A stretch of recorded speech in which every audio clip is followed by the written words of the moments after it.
T-minus 10, 9, 8, The clock is operating. We're underway. Tranquility Base here. Endeavour, go at throttle. Abschiedsmission. Die US-Raumfähre Endeavour startet heute zu ihrem endgültig letzten Flug ins All. Die 6 Astronauten sollen ein 2 Milliarden Dollar teures Forschungsgerät an der Raumstation ISS installieren. Die Endeavour wird nach ihrer Rückkehr in einem Wissenschaftszentrum in Los Angeles ausgestellt. The Endeavour crew has been hoping for favorable weather, and it looks like they've got it. With around 30 minutes to go, let's check in with our own NASA fan, Mari Ramos. She joins us from the World Weather Center. Mari. Hey, Christy. Yeah, I love that title. NASA fan. Woohoo. You know what? There was a little bit of low clouds earlier today, a little bit of a cloud going on, and there was some concern that may not clear in time, but they were expecting it to clear about 30 minutes before lunchtime. And as what we saw from those live pictures, can we go back to those live pictures? It looks like there's a little bit of haze in the sky, but overall, everything is a go as far as the weather's concerned, and everything else that they were worried about earlier. There was a little bit of a nick, so to speak, on one of the tiles of the space shuttle, and they were able to fix that. So everything is ready to go. So in the next 20 minutes or so, 30 minutes or so, we should be able to see Endeavour go through that final countdown as they head out into space. This mission was delayed because of some problems before. I want to show you the radar here for Florida, the satellite, I should say. And there's the low clouds that they were talking about earlier that, for the most part, has cleared. So I think we're good. And so that launch, as we were saying, continuing. And 22 degrees, can't complain. It's Florida, and we're all set to go. So sky conditions mostly sunny. I'm going to take you to another part of the world and kind of switch gears a little bit, Christy, all the way up here in Alberta, Canada. This is the town of Slave Lake, and it's on the banks of a lake right over here. It's a beautiful area. Not a huge city, but enough to cause a massive evacuation. Can you imagine if you're told, you know what, you gotta go? And this is why. Take a look at these pictures that we have from you. This is their city hall burning to the ground already. About 7,000 people evacuating from this area alone because of the flames that are advancing, winds as high as 70 kilometers per hour. Now, some people, believe it or not, reportedly decided to stay in the town. Authorities are telling people you have to get out. An entire town evacuated because of an advancing wildfire. Conditions here continue to be very dry, as they are in much of the western U.S. also, by the way, and down all the way up into Texas. But of course, as we switch gears one more time, as we head across the central portion of the U.S., the problem there is the flooding, and there's the battle continues to fight the flooding along the mighty Mississippi River. I want to show you pictures from this weekend that we have, and this is the Morganza Spillway, Christy. Now that this has been opened, it should cause, and it has caused the river level to go down farther downstream. It's like opening up a door. All that water flows out, and they're expecting some maybe 8,000 square hectares of land to actually be, kilometers, I should say, to be flooded by this water. This will cause the gauge to go down near New Orleans and other cities like Baton Rouge. So a little bit of relief here, but it is flooding at our communities. Let's go ahead and check out your forecast.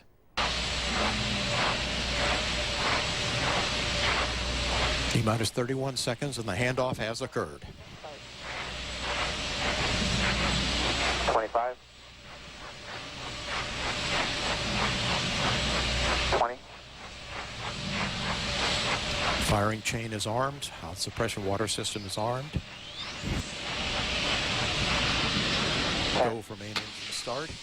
8, 7, 6, 4, 3, 2, 0, and liftoff for the final launch of Endeavour, expanding our knowledge while expanding our lives in space. Houston, Endeavour, all program.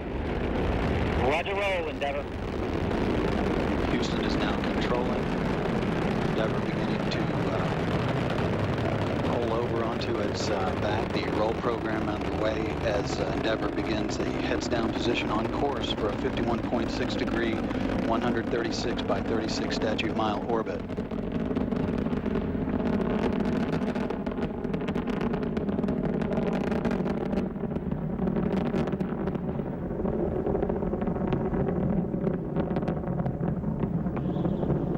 Three engines now throttling down as Endeavour passes through the area of maximum dynamic pressure on the vehicle in the lower atmosphere.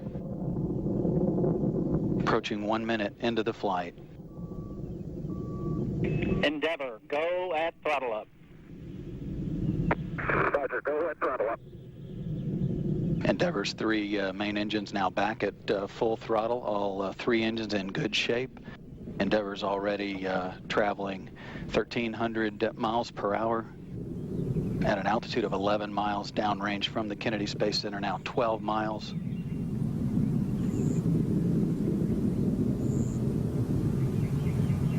At liftoff, Endeavor fully fueled, weighed 4.5 million pounds. It's already lost half that weight in propellant now, burned that weight.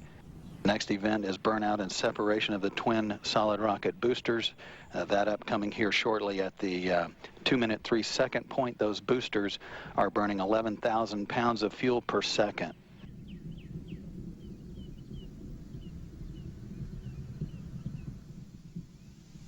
And standing by for separation of the solid rocket boosters.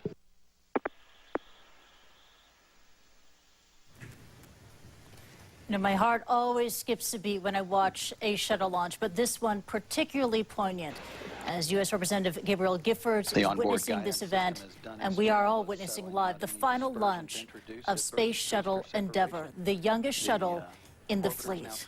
And that is Newsstream. But the news continues at CNN. World Business Today is next. All systems in good shape.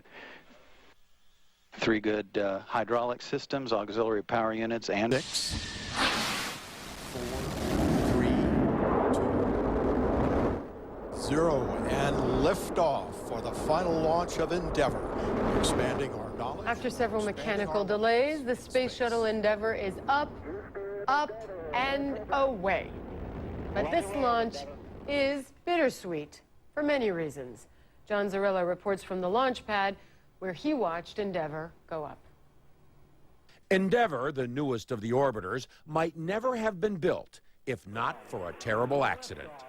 In the aftermath of the loss of Challenger in 1986, President Reagan promised the disaster would not stop the journey outward. We'll continue our quest in space. There will be more shuttle flights and more shuttle crews. A year and a half later, Congress authorized the construction of the new, nearly $2 billion space plane. Endeavour's first flight, 1992. Liftoff of the maiden voyage of Endeavour on a satellite. This will be its 25th and final flight. Along its journey, Endeavour made numerous construction trips to the International Space Station and handled the first Hubble telescope repair mission. Barbara Morgan, the first educator in space, flew on Endeavour. Morgan was the backup to teacher in space Krista McAuliffe, who died on Challenger. The shuttle fleet has had both a tragic and triumphant past, and for 30 years has been America's signature flying machine. It's got glass cockpit. It has a robot arm. It can fly to Hubble Space Telescope or the station. It can land anywhere on the planet that has a runway. It is an amazing piece of equipment on any scale. When Endeavour returns from its final flight, Commander Mark Kelly jokes there won't be anything missing. You know, when you fly an airplane to the boneyard out in the desert, you know, they say you're not allowed, don't take anything off of it. Get the brief ahead of time. I'll do the same thing with my crew. You got to leave, you know, make sure it all stays intact for the museum. We're not going to be signing our name on anything. Perhaps just the guest book at the California Science Center, where Endeavour will be placed in retirement. John Zarella, CNN, at the Kennedy Space Center in Florida. Touchdown. America's president heads to the Mississippi River flood zone shortly. Barack Obama is going to Memphis, where whole neighborhoods have gone underwater in the historic floods. You see it there on some of these dramatic images. People are having to use boats to navigate up and down streets where they'd usually be using their cars. It's been a week since the Mississippi River crested in Memphis, but the waterway remains nearly 3 meters above flood stage. Die US-Raumfähre Endeavour ist am frühen Nachmittag zu ihrem endgültig letzten Flug ins All gestartet. Rund 1,5 Million Zuschauer waren nach Cape Canaveral in Florida gereist.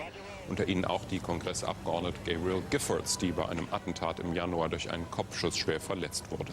Sie ist die Ehefrau des Endeavour-Kommandanten Mark Kelly. Die 6 Astronauten sollen ein $2 Milliarden teures Forschungsgerät an der Raumstation ISS installieren.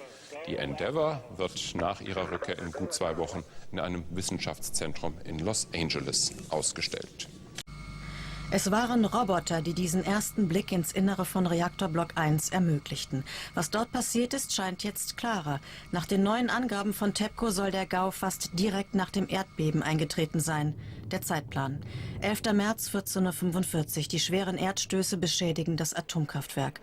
Dann folgt der gewaltige Tsunami. Der Meiler wird zwar sofort heruntergefahren, doch in Block 1 hat die Katastrophe schon begonnen. Die Brennstäbe haben nicht mehr genug Kühlwasser, sie liegen fast frei.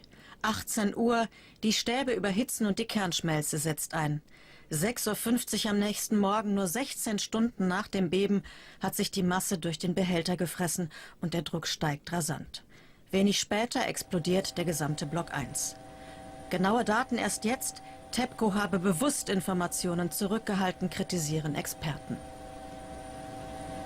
TEPCO hat eigentlich nach der Fachkenntnis schon nach ein paar Tagen wissen müssen, dass es so schlimm ist. Ich denke, sie wollten es nicht wahrhaben, haben es deswegen nicht erzählt, aber sie wollten auch die Öffentlichkeit nicht über das wirkliche Ausmaß der Gefährdung informieren. Dabei sind die Folgen verheerend, denn durch das Leck im Reaktorbehälter gelangen ungehindert radioaktive Stoffe nach draußen. Eine Reparatur ist unmöglich. Und da sind noch die anderen Reaktorblöcke. Ob die Situation dort möglicherweise genauso dramatisch ist, dazu schweigt TEPCO bis heute. 19 Jahre nach ihrem ersten Flug ist die Raumfähre Endeavour zu ihrem letzten Einsatz gestartet. Sie hob am Nachmittag vom Weltraumzentrum Cape Canaveral in Florida ab. Die 6 Astronauten bringen unter anderem einen Teilchendetektor zur ISS. Das Gerät soll Erkenntnisse über den Urknall liefern.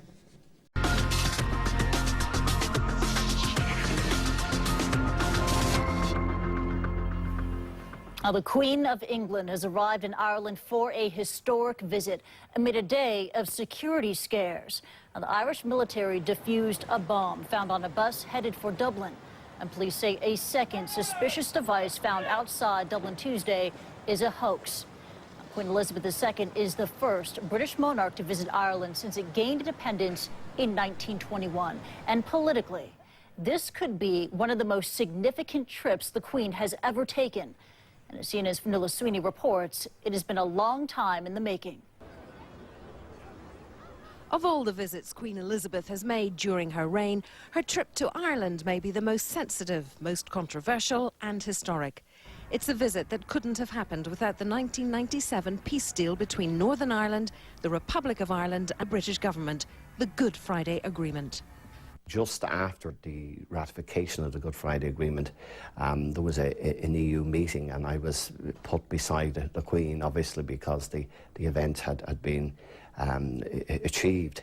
And she said to me then, she said, you know, I've never been in Ireland, and I'd love to be in Ireland. And I realised then that it was an agenda item for her. The Good Friday Agreement led to the inquiry into the 1972 Bloody Sunday, when 13 civil rights protesters and bystanders were shot dead by the British Army in the Catholic Bogside area of Londonderry. 38 years later, Britain's newly elected Prime Minister apologised, using words many Northern Irish Catholics thought they would never hear. Some members of our armed forces acted wrongly. The government is ultimately responsible for the conduct of the armed forces, and for that, on behalf of the government, indeed on behalf of our country, I am deeply sorry. For almost 100 years, a royal visit to the Republic of Ireland was unthinkable. In 1979, the Queen's cousin, Lord Mountbatten, was murdered by the Irish Republican Army while he was on a fishing holiday off Ireland's northwest coast. At the time, Gerry Adams of Sinn Féin said Mountbatten was a legitimate target. Even today, Adams' resistance to British rule in Northern Ireland is as strong as ever. There isn't a day in my life that I'm not offended by the fact that I live in a partition town. There isn't one day, I don't get up one morning without feeling a sense that this island is partitioned and that I've got an English monarch ruling me. This trip may prove difficult too for both sides of the political divide in Northern Ireland, but for different reasons. I think some Catholics will see this as, you know, the British cementing their claim over Irish territory in the 6 counties of Northern Ireland. Protestants will see the Queen's visit as sort of ratification of a state which they believe has, you know, was constitutionally All sides will be watching Queen Elizabeth's speech at a state banquet closely, looking for any nuance relating to Ireland and Northern Ireland. I don't think that this visit will either bring about Ireland's return to the Commonwealth, which is, I think, an absolute pie-in-the-sky idea that, again, a different kind of Neanderthal tends to have, nor do I think that it will increase the chances of a united Ireland. So, what will this visit achieve? I think it's exceptionally significant in that it brings together all of the past in a spirit now of respect and cooperation and mutual friendship, in that two modern countries can now face the challenges of the future as part of the European Union. The immediate priority remains security. With threats from Irish Republican dissidents on both sides of the Irish border and in Britain, officials will be hoping the next 4 days will pass without incident. And CNN's Fionnuala Sweeney is at Dublin Castle. She joins us now live. And Fionnuala, hours before the Queen's arrival, a bomb was defused. Can you give us more information about this device and the possible source? Well, Irish Republican dissidents are the possible source. I mean, the police got a tip-off at about 9 o'clock local time last night that there was an improvised explosive device somewhere. They found one on a bus that was going into Dublin. It wasn't a public transport bus, it was a private coach. 30 people were on board the bus and they removed the device. Security experts we've spoken to said that this was almost waiting to be found. Irish Republican dissidents wanting to publicly disrupt in the media as much as possible the Queen's visit. They are seriously curtailed, though, both in their support, not necessarily in their technology, but security has been extremely tight here over the last number of days.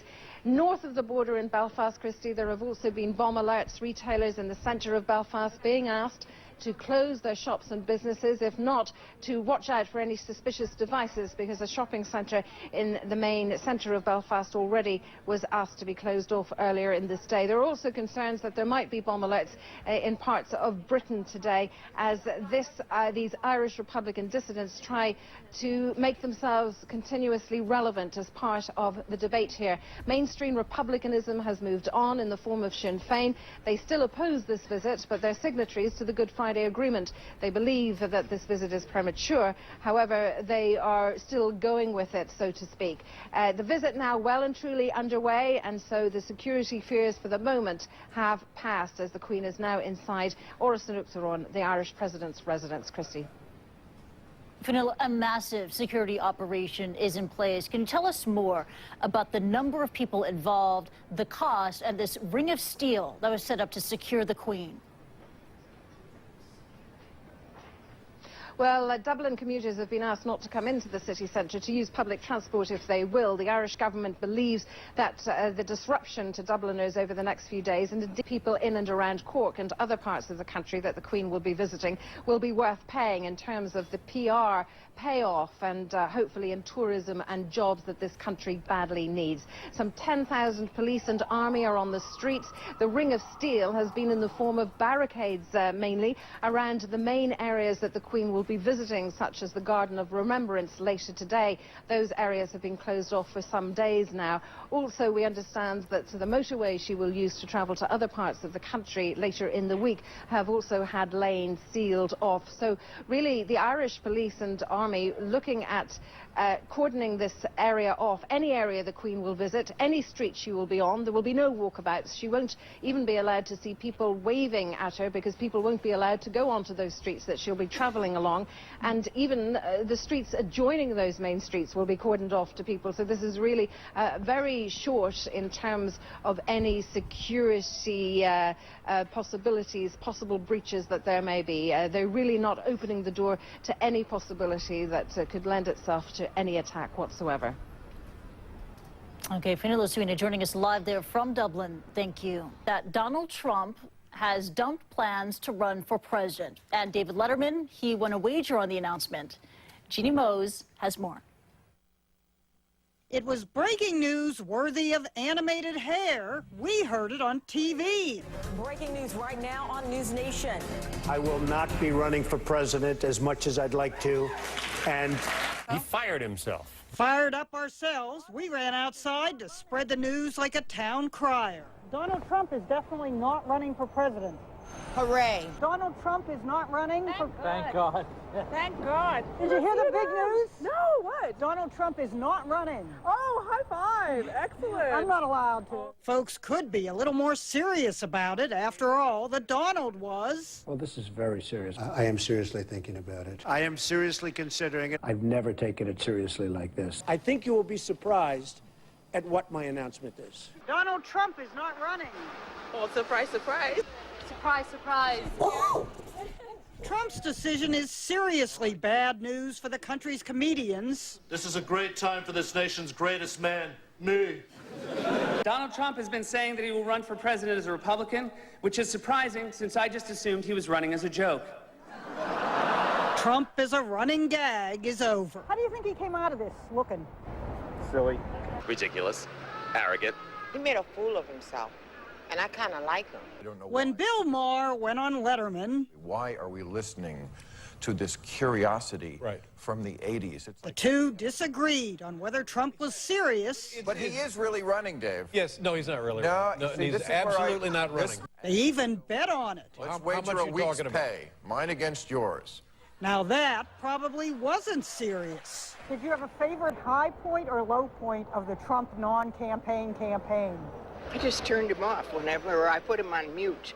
And it will be a muted presidential race without the Donald throwing his hair into the ring. Ginny Mo, CNN. I put him on mute. New York. Eine Flugstunde von London entfernt, doch dies ist der erste Besuch eines britischen Monarchen in der irischen Republik seit der Unabhängigkeit von Großbritannien im Jahr 48. Die Queen heute in Mint Green begegnete dem stellvertretenden irischen Vizepremier und Außenminister, ein Shakehand, kein Knicks vor der Königin, eine Begegnung also auf Augenhöhe. 4 Tage dauert die Visite. Überschattet wurde der Besuch allerdings von einem Bombenfund in einem Bus in Dublin. Der Sprengsatz konnte rechtzeitig entschärft werden. Das Haupt der Briten besucht Irland, jahrhundertelang von London beherrscht und seit 1922 unabhängig. Anti-britische Ressentiments gibt es nach wie vor auf der Insel. So wurde kurz vor der Ankunft der Königin in der Nähe von Dublin ein Sprengsatz entschärft. Einen Hofknicks oder eine Verbeugung gab es nicht bei der Begegnung der irischen Präsidentin Mary McAleese mit der britischen Königin. Es ist ein Staatsbesuch voller Symbolkraft. Als gleichwertige Partner will man sich gegenüberstehen beim Versuch, die schwierigen Beziehungen der beiden Länder hinter sich zu lassen. Und da war es ebenso symbolträchtig, dass die Königin am Nachmittag einen Kranz niederlegte zur Ehrung all jener, die im Kampf für die irische Unabhängigkeit gefallen sind.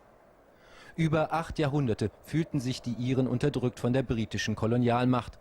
Und der Konflikt schwelt weiter. In Nordirland jahrelang gab es blutige Auseinandersetzungen in der weiterhin von Großbritannien beherrschten Region im Norden der Insel. Es ist schwer zu sagen, ob es nicht noch zu früh ist, die Hand der Freundschaft auszustrecken, aber die meisten denken hier, wenn sie schon einmal da ist, sollte man sie auch ordentlich willkommen heißen. Über 10.000 Polizisten und Soldaten sind im Einsatz. Nordirische Separatisten haben verkündet, dass die Königin auf irischem Boden unerwünscht sei. In der vergangenen Nacht wurde nördlich von Dublin eine Bombe entdeckt und musste entschärft werden. Alles, was mich interessiert, ist, wird sie sich entschuldigen für all das, was ihr Land meinem angetan hat. Ich bin so irisch, wie man nur irisch sein kann. Aber ich habe überhaupt nichts dagegen, dass sie da ist. Und ich will Ihnen noch etwas sagen. Ich mag Ihren Enkel. Die nächsten 4 Tage werden zeigen, wie sehr sich die Zeiten tatsächlich verändert haben. Pictures of the Endeavour's last mission. The shuttle is on final course to link up with the International Space Station. This is World 1 on CNN.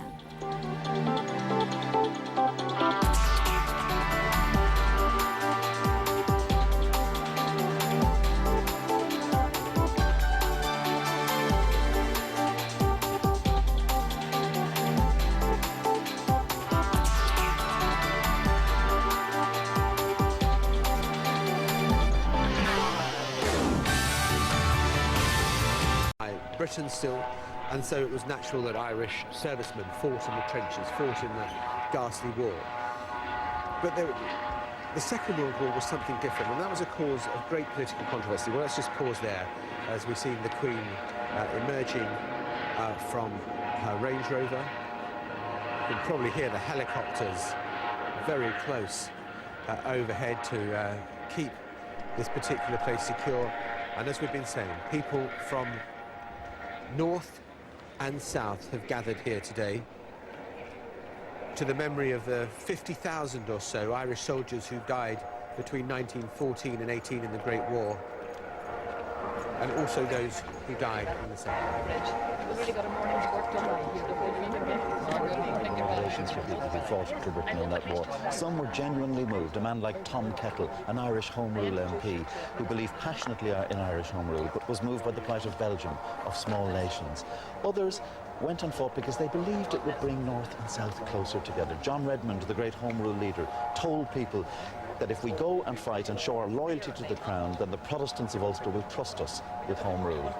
It wasn't to prove like that, because in 1916, as the Battle of the Somme was being prepared, Irish rebels struck here in Dublin.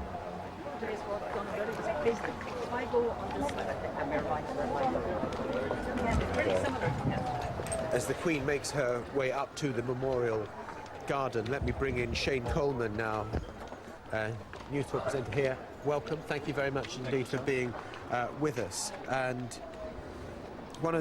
another one of these momentous images that we're seeing. Yeah, I suppose as ever in Ireland and in Irish politics, you know, you have to balance the two traditions. Yesterday we had the Garden of Remembrance, I suppose, honouring those who fought for Irish independence. Today we're honouring those who, I suppose, fought for the British Empire in the First World War. But yeah, again, I mean, we're using this term an awful lot, symbolism. Again, huge symbolism here today. And it's important to remember too that people felt they could do both things, that they could fight for, as they sought, the freedom of small nations, fight for the British Empire, but at the same time be supporters of Irish independence. And a huge number of the men who went out there, who fought in the Irish division, were Home Rulers. Indeed, they were actually urged to fight by the head of the Home Rule movement, John Redmond, as a means of securing Home Rule for Ireland. That's you're right, Fergal. That's why many of them did opt to fight. But of course, the other thing one has to point out is as the war ground on and became clearly a stalemate, it became increasingly unpopular in Ireland. And by 1918, when there were threats of conscription, that really fueled the movement against Britain and the eventual outbreak of the War of Independence. Let's just listen in now to the scene there.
silence as the wreath is laid there. You're watching live pictures from Dublin, where Britain's Queen continues her historic visit to Ireland, honouring today Irish soldiers who died in the First World War at the National War Memorial Park.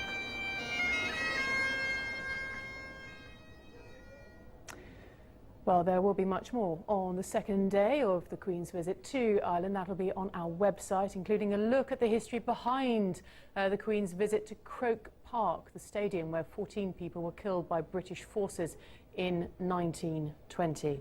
Visit to Ireland is now what could be its most significant day, with a visit to Croke Park, a potent symbol of Irish independence. Earlier this morning, she headed to the Guinness Brewery in Dublin before attending a service at the National War Memorial Garden, honouring Ireland's war dead.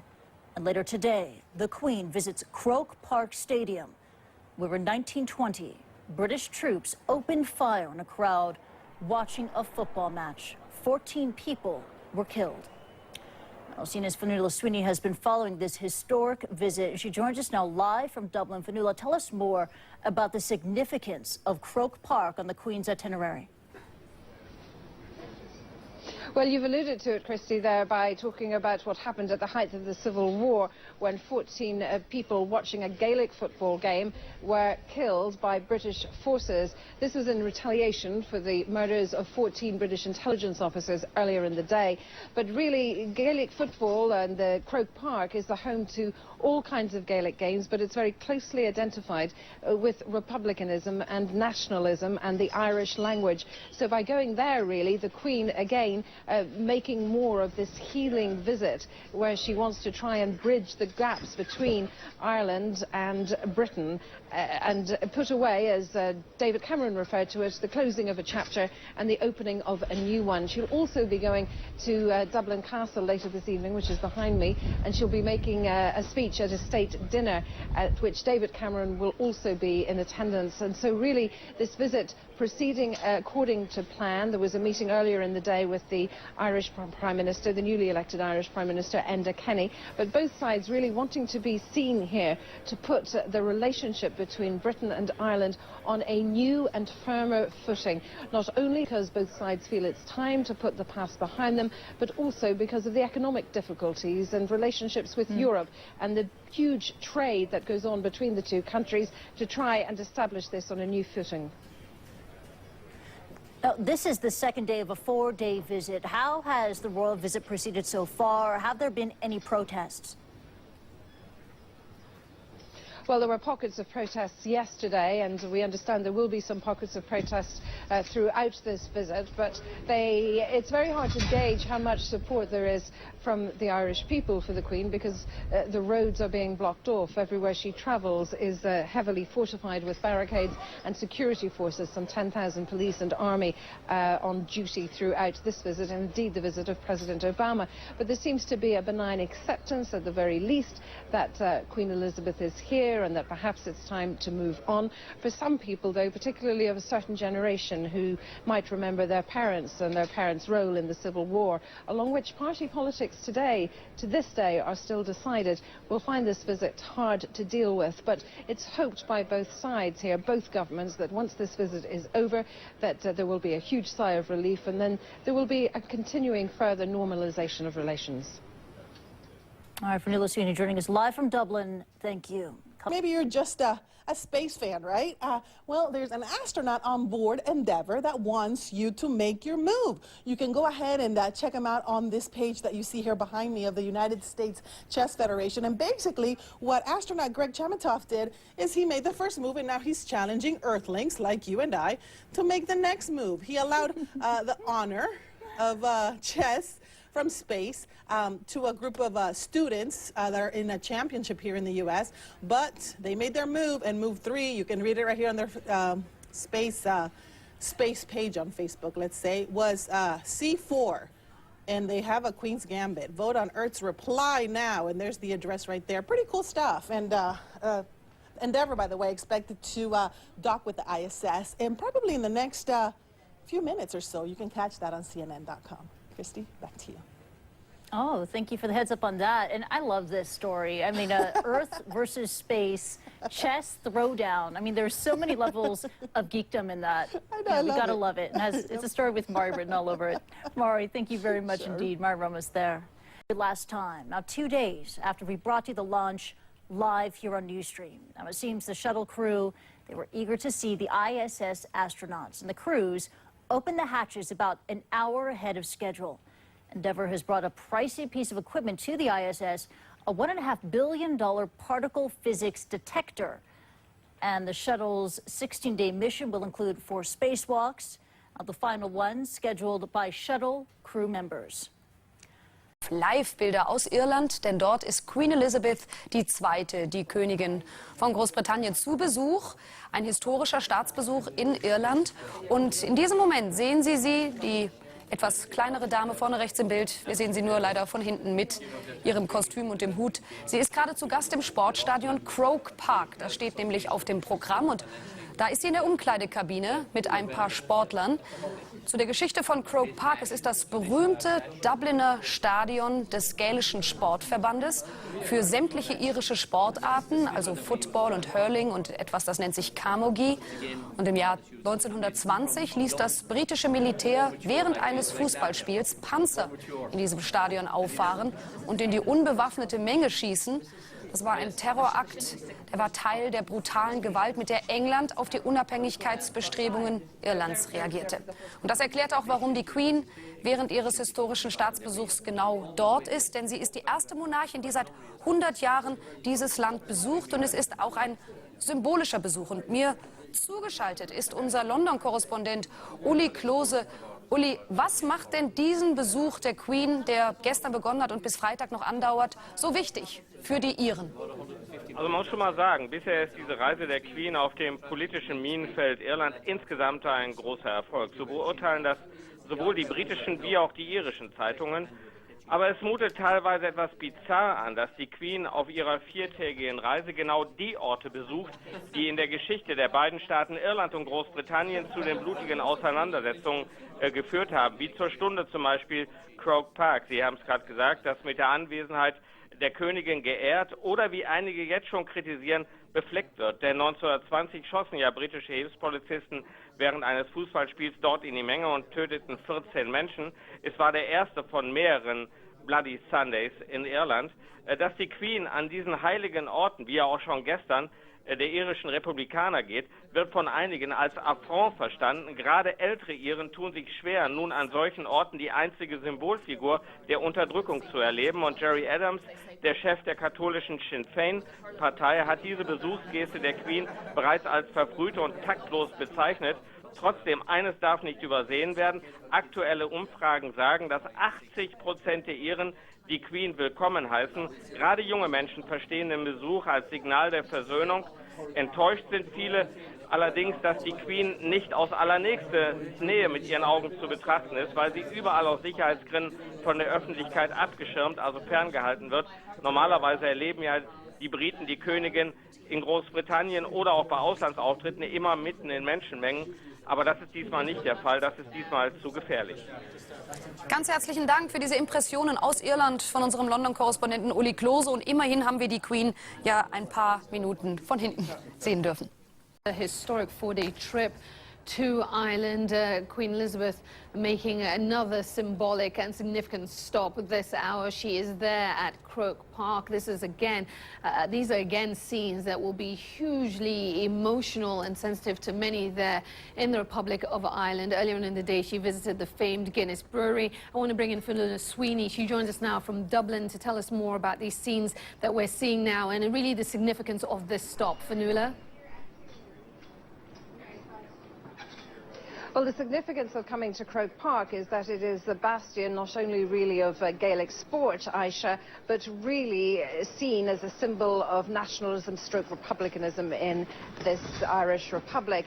It is also the scene, as you pointed out earlier, during the height of the Civil War, of the murders of 14 spectators at a Gaelic football game during the Civil War, and as a result by British security forces in retaliation for the murders of 14 of their intelligence officers earlier in the day. So This visit is full of symbolism, not only this visit to Croke Park, but as we've seen throughout the last 24 hours or so since she arrived here, this visit hugely symbolic and not lost on anyone either on either side of the Irish border or indeed the Irish Sea. She has been getting a lesson there in hurling, which is one of the Irish Gaelic sports, and we saw her a few moments ago before we came to air getting a rather detailed briefing of what is rather an active and often dangerous sport.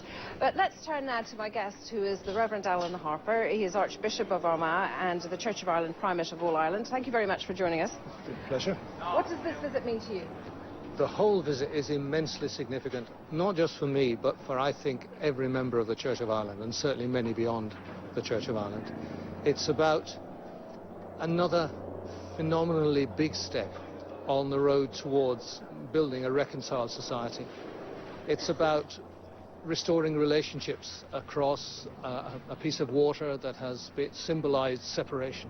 This morning I was in the War Memorial Garden for the laying of a wreath by the Queen and by President McAleese. And just in parenthesis, let me say, it is impossible to overstate the importance of the President's contribution to all that's happened in the last 10 or 12 years.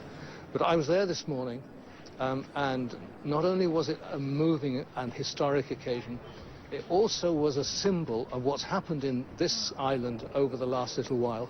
If you'd visited that site 30-odd years ago, you would have been visiting a derelict, overgrown ruin. This is, of course, the site, I should point out to our viewers, for all those Irish people who died, 42,000 of them in the Great War, first of all, but fought on the side of the British. That's right, that's right. It has been restored. It is as if the derelict past has been made a present that we can all share. Let me ask you what it is like, what it would have been like to be ministering to a Protestant majority population, perhaps not all Church of Ireland in Northern Ireland, but a minority Protestant Church of Ireland population in the Republic. Well, you do your job anyway, don't you? There are different approaches to relationships. But the churches for many decades now have had very warm relationships. At least 4, maybe 5 decades, the 4 church leaders, the leaders of the four main churches, have met on a regular basis, have acted together, have spoken together. We were together this morning at the Garden of the Remembrance. We will be together tonight. We'll be together tomorrow night. We had a meeting, one of our ordinary meetings, just a week ago. That's a normal thing. And the idea that between the churches there is deep division is actually a very dated notion. On that note, it's a very positive note to end. Reverend Alan Harper, Archbishop of Armagh and Primate of all Ireland, thank you very much indeed for joining us. It's been a pleasure. And that's seen as we leave it. I don't know if we can go back to the live pictures you might be able to see now, but it is, of course, what is taking place in Croke Park that will be the focus of a lot of the headlines of the news bulletins in Ireland, both north and south of the border, later today. Of course, what's taking place behind me, Aisha, later on, is the state banquet at which the Queen is expected to speak, and a news conference in a couple of hours from now, with the British Prime Minister David Cameron, who's coming to Dublin, and also the new Taoiseach, Prime Minister of Ireland, Enda Kenny. Back to you. Fionnuala, thank you. And Fionnuala will have much more on the Queen's historic visit a little later on in the show. Thanks, Fen. Herzlich willkommen zu Nano. Unter höchsten Sicherheitsvorkehrungen gab es Anfang der Woche in Berlin eine ungewöhnliche Röntgenaktion. Ein Kronjuwel des Naturkundemuseums wurde durchleuchtet. Der Urvogel Archaeopteryx. Weltweit hat man bisher nur 10 Exemplare gefunden, alle in den Steinbrüchen der Fränkischen Alb.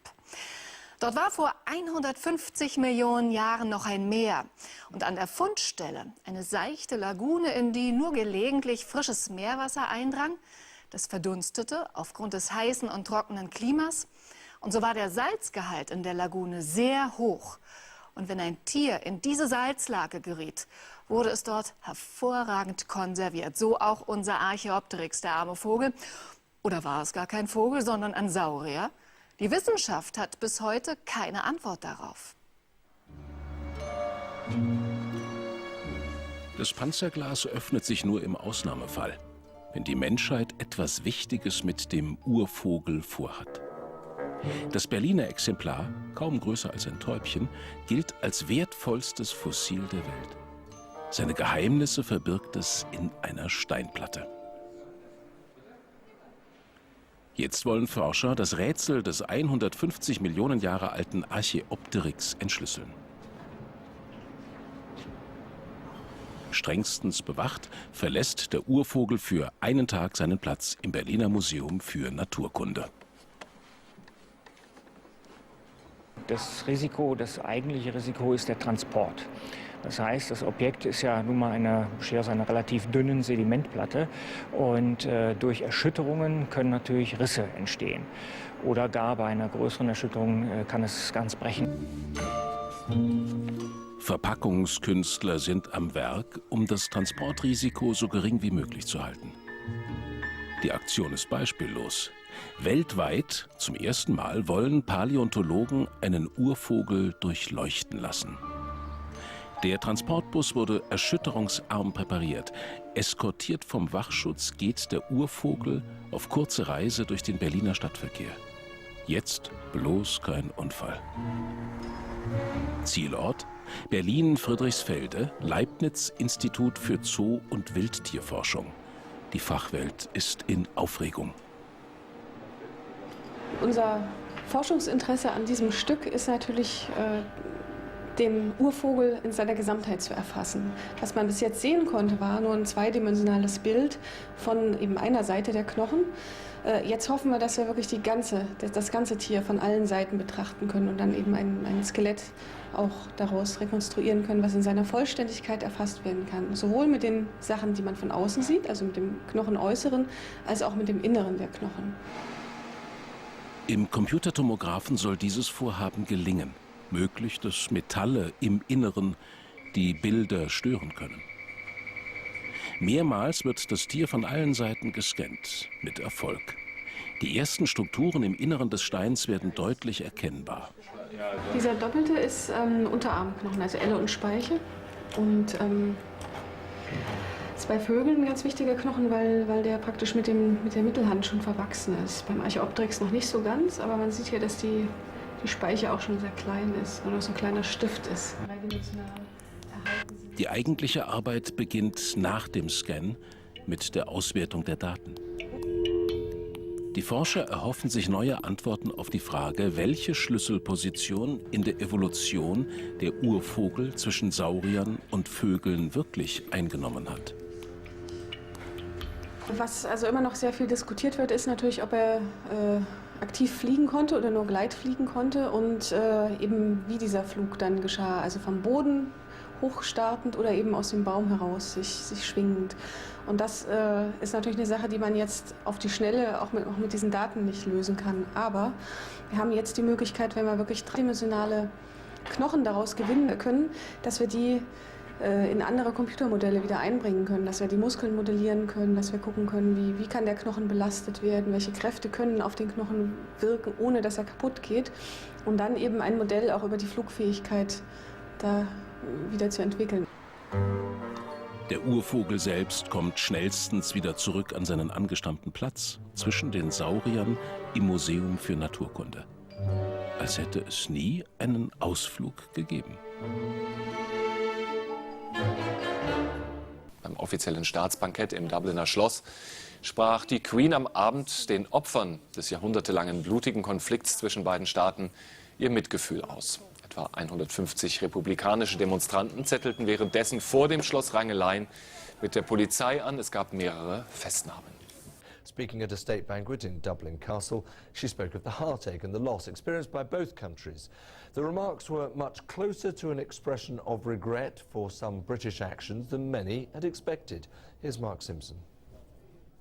Protests against the Queen's visit to Dublin have continued, but they've been small and the trouble has been minor.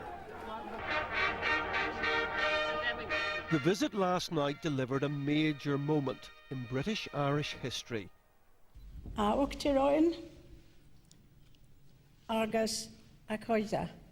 the Irish President Mary McAleese say wow. This was the British Queen in Ireland speaking in Irish. She then tried to heal old wounds. To all those who have suffered as a consequence of our troubled past, I extend my sincere thoughts and deep sympathy. With the benefit of historical hindsight, we can all see things which we would wish had been done differently, or not at all. The rest of the Queen's 4-day visit will focus on the future rather than the past. There will even be time for some show business. She'll attend a concert which will include a performance by the Irish boy band Westlife. Mark Simpson, BBC News, Dublin. Großbritannien, die Insel heute voller Wolken, muss man sagen. Ja, die Nordsee hat etwa nur 10 Grad dabei. Und Sie sehen, an den nächsten Tagen wird es auf jeden Fall hier kühl bleiben. Bei uns immer wieder so ein Wechsel. Mal von Süden ein bisschen kühler, von Norden dann von Süden ein bisschen wärmer, von Norden ein bisschen kühler. Ja, und die kühle Luft liegt über der Nordsee. Da haben wir nur rund 10 Grad. Deshalb bilden sich dort keine Wolken. Aber hier, da sind es 15 bis 20 Grad auf der Insel Großbritanniens. Und dort haben wir dann diese Wolken. Die Wärme macht's einfach durch die Sonne. Ich wünsche noch einen schönen Abend und machen Sie es gut. Across a flooded field, trying to look for some higher ground. This is the governor's house right here. You can see the water coming all the way up to the bottom of the second floor there. The governor's house off Wolf Lake at Lake City, just outside of Yazoo. In America's Mississippi River flood zone, no one is immune to the high water, even the rich and famous facing the disaster firsthand. Levees along the river are littered with driftwood now and with a whole lot of other floating debris. That's a problem in itself. Paul Murphy reports on the grave danger it all represents. This is a common sight on the flooded out banks of the lower Mississippi River. Logs of every shape and size are now pushed up against the levees. More debris washes ashore with every passing ship on the historically high water. Just all came down the river. Spectators flocked to Kenner's Rivertown to check out this extreme collection of river debris. Large logs floating down the river got stuck under LaSalle's landing, trapping what seems like a city block's worth of junk. And it's growing by the day. Neighbors tell us they've never seen anything like it. No, not like this, not this much. Well, we never had a river quite this high either. So it is impressive. Just take a look at what's collected under the landing here. There's plenty of driftwood like this, old sticks, an old telephone pole, plenty of plastic bottles and cups, some old tires, and even an old cooler. Now, dump trucks are going to have to get in here after the water subsides to clean up this mess. I was trying to convince my kid not to walk on it. We came up here last Saturday and take a look at it, and I said, well, son, don't walk on that. You probably sink right down it. It's like a big raft. The debris is nothing to play on. Levee authorities say you can look but not touch. There are alligators and lots of snakes floating in the pile. If they see something they think is a little treasure, you know, they really shouldn't get down there and try to get it, because it's not just the debris that you see, it's what's underneath it. The levee districts are trying to keep the big stuff parallel to the levees and pointed objects away from the bank. I can assure you we're patrolling 24/7, we're watching it, we're looking for anything that could be positioned as a projectile. This has happened before where the river's gotten high and we've had debris on the bachelor land, and the levee board does a great job of removing all the debris once it's all down. Paul Murphy reporting there, and this is enormous. The Mississippi River now cresting in Vicksburg, Mississippi at a record level. Mari Ramos joins us now from the International Weather Center. What are you seeing, Mari? This is the highest the water has ever been in Vicksburg, Mississippi, since they've been keeping records. This is higher than the flood back in the 1970s, Jonathan, and it's higher than the water back in the 1920s, in 1927, when they had that big historic flood, and then they decided to start building these levees all along these areas, including New Orleans, by the way. Vicksburg, Mississippi, some homes didn't make it. Isn't this picture amazing, Jonathan? Look at the height of the levee, almost as high as the house. That shows you also how high the water around this particular home is. But it looks like this home was saved. You know, so that's good. I can imagine the amount of work that they put to put sandbag after sandbag all the way around, and then that covering to try to save it. But it worked in this case. But there are hundreds and hundreds of homes that did not have this kind of protection, and those are flooded now in the high water here in Vicksburg, Mississippi. Now, that's just the homes. There's also businesses and farmland. It's hard to tell what this picture is, but this is actually it looks like one of those paintings, right? But this is actually flood waters on a wheat field. So this is a wheat field completely flooded and useless, of course. So there's going to be huge damages that are also going to come, of course, to the agricultural sector. So this is just an ongoing situation here. Vicksburg, Mississippi, in this area, the water also cresting farther to the south already in Baton Rouge. Basically, what this means is that they're not expecting the water to get any higher in this area at 13.6 meters. The crest here in Vicksburg just came out to about 17.3 meters, so just slightly below that expected crest. And also in New Orleans, the water holding steady. All of that happening because they've let so much water out upstream near Baton Rouge so that there's not as much flowing down the Mississippi anymore. And that is why those other areas in the Atchafalaya Basin that we've been hearing over and over, those are the ones that are starting to flood now. Let's go ahead and move on and talk about another part of the world. And here, they need water. This is a picture from China. They're digging a new well there. They're trying to get some water for the crops. The conditions, the drought conditions here, very, very serious. Over 1 million people already without proper drinking water, and that's just in northeastern China alone. Jonathan, scattered showers expected, but not enough for the drought. Back to you. Maya Ramos, thanks very much. Sure.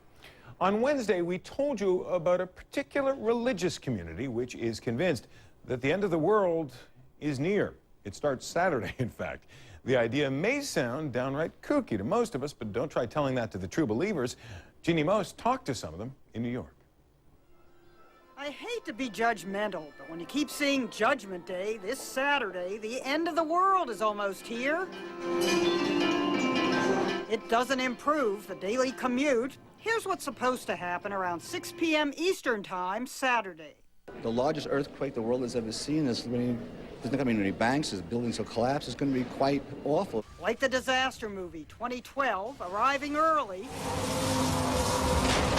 Earthquakes worldwide. Believers will experience rapture, heavenly ascent, while non-believers will stay for a few hellish months until the fiery end of times. 97% of the people God will destroy. I don't believe in such.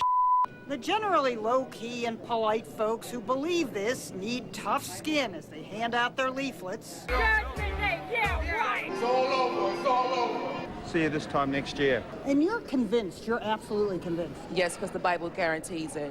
The Bible is interpreted by this California preacher, Harold Camping, head of Family Radio. Lately, he's been getting some flack. My Bible warns about false teachers, and buddy, you are one of the worst. Camping miscalculated his last end times prediction for 1994. What happens if on Sunday we're all still here and there's no earthquake and... Well, there will be an earthquake. This retired New York City transit engineer spent $140,000 for subway and bus shelter ads warning of Judgment Day. That's your life savings. A good chunk of it.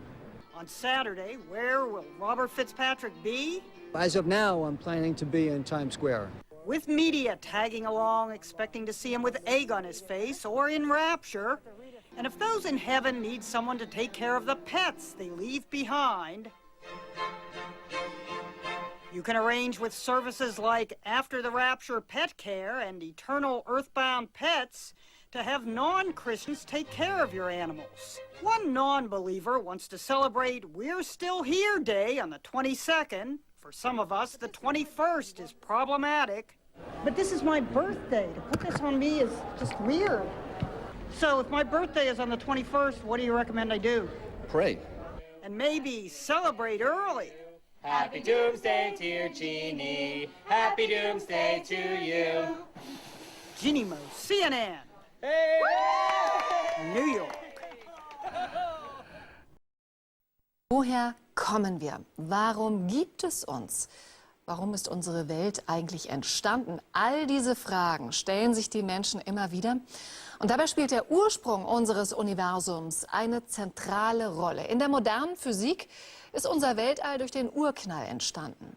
Der Urknall ist für uns der Anfang. Und diesen Zustand unmittelbar nach dem Urknall, den versuchen Wissenschaftler 10 hoch minus 43 Sekunden. Diesen winzigen Moment können sich, wenn überhaupt, nur noch ganz wenige vorstellen.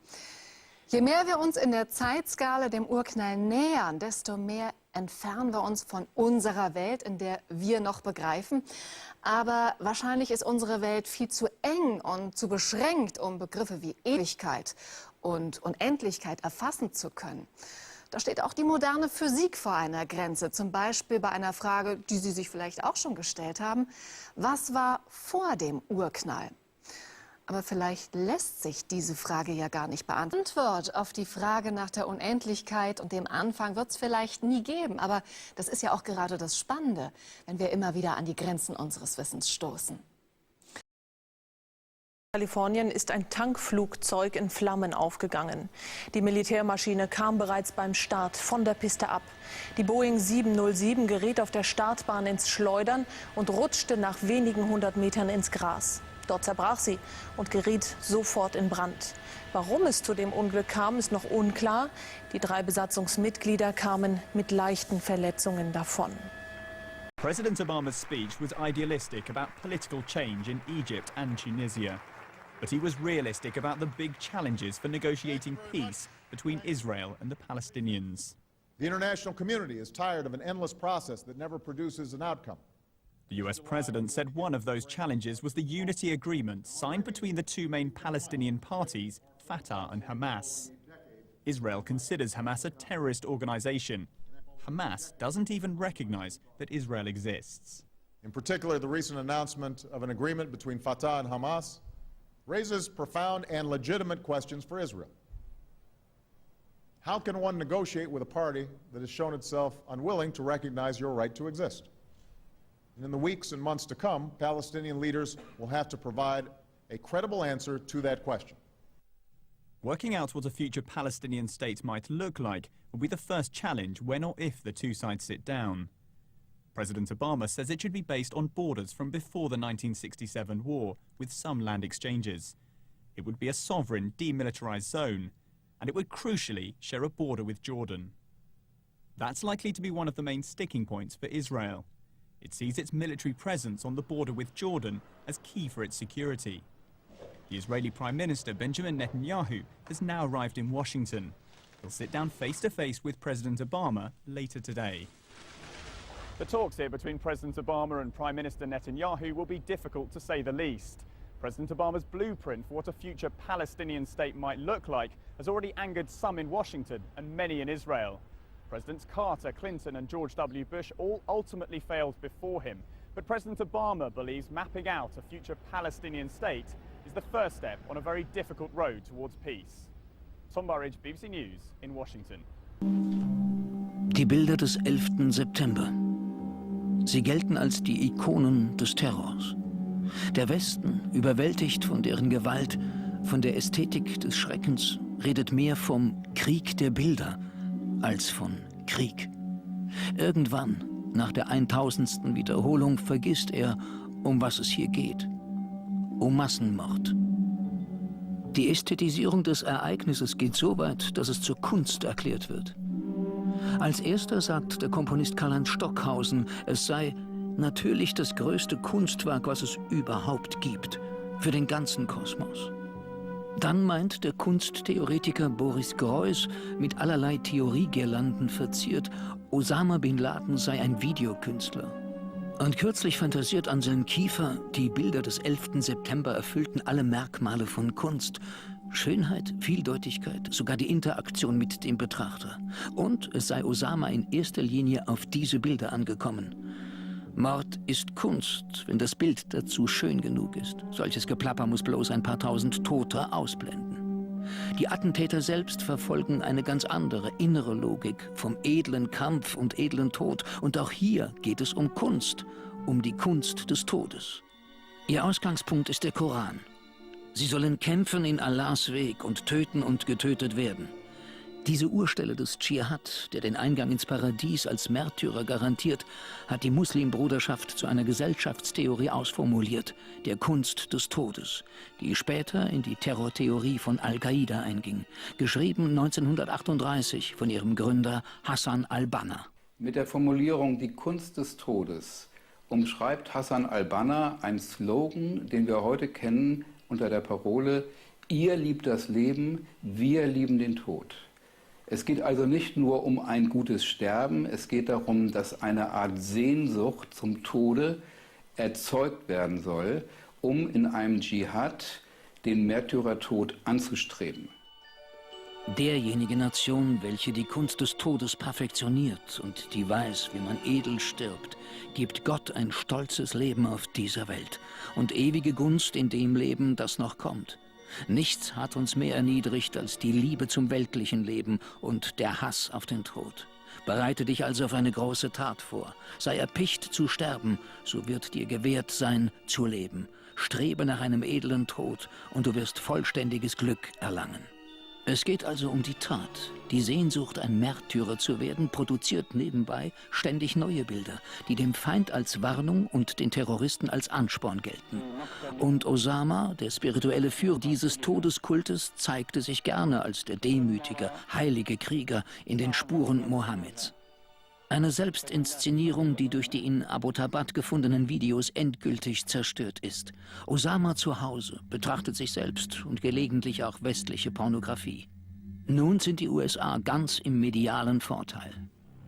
Das Foto der Regierung, die im Weißen Haus die Tötung betrachtet, ist ein Stück raffinierter Bilderpolitik. Für Amerika bedeutet es noch mehr.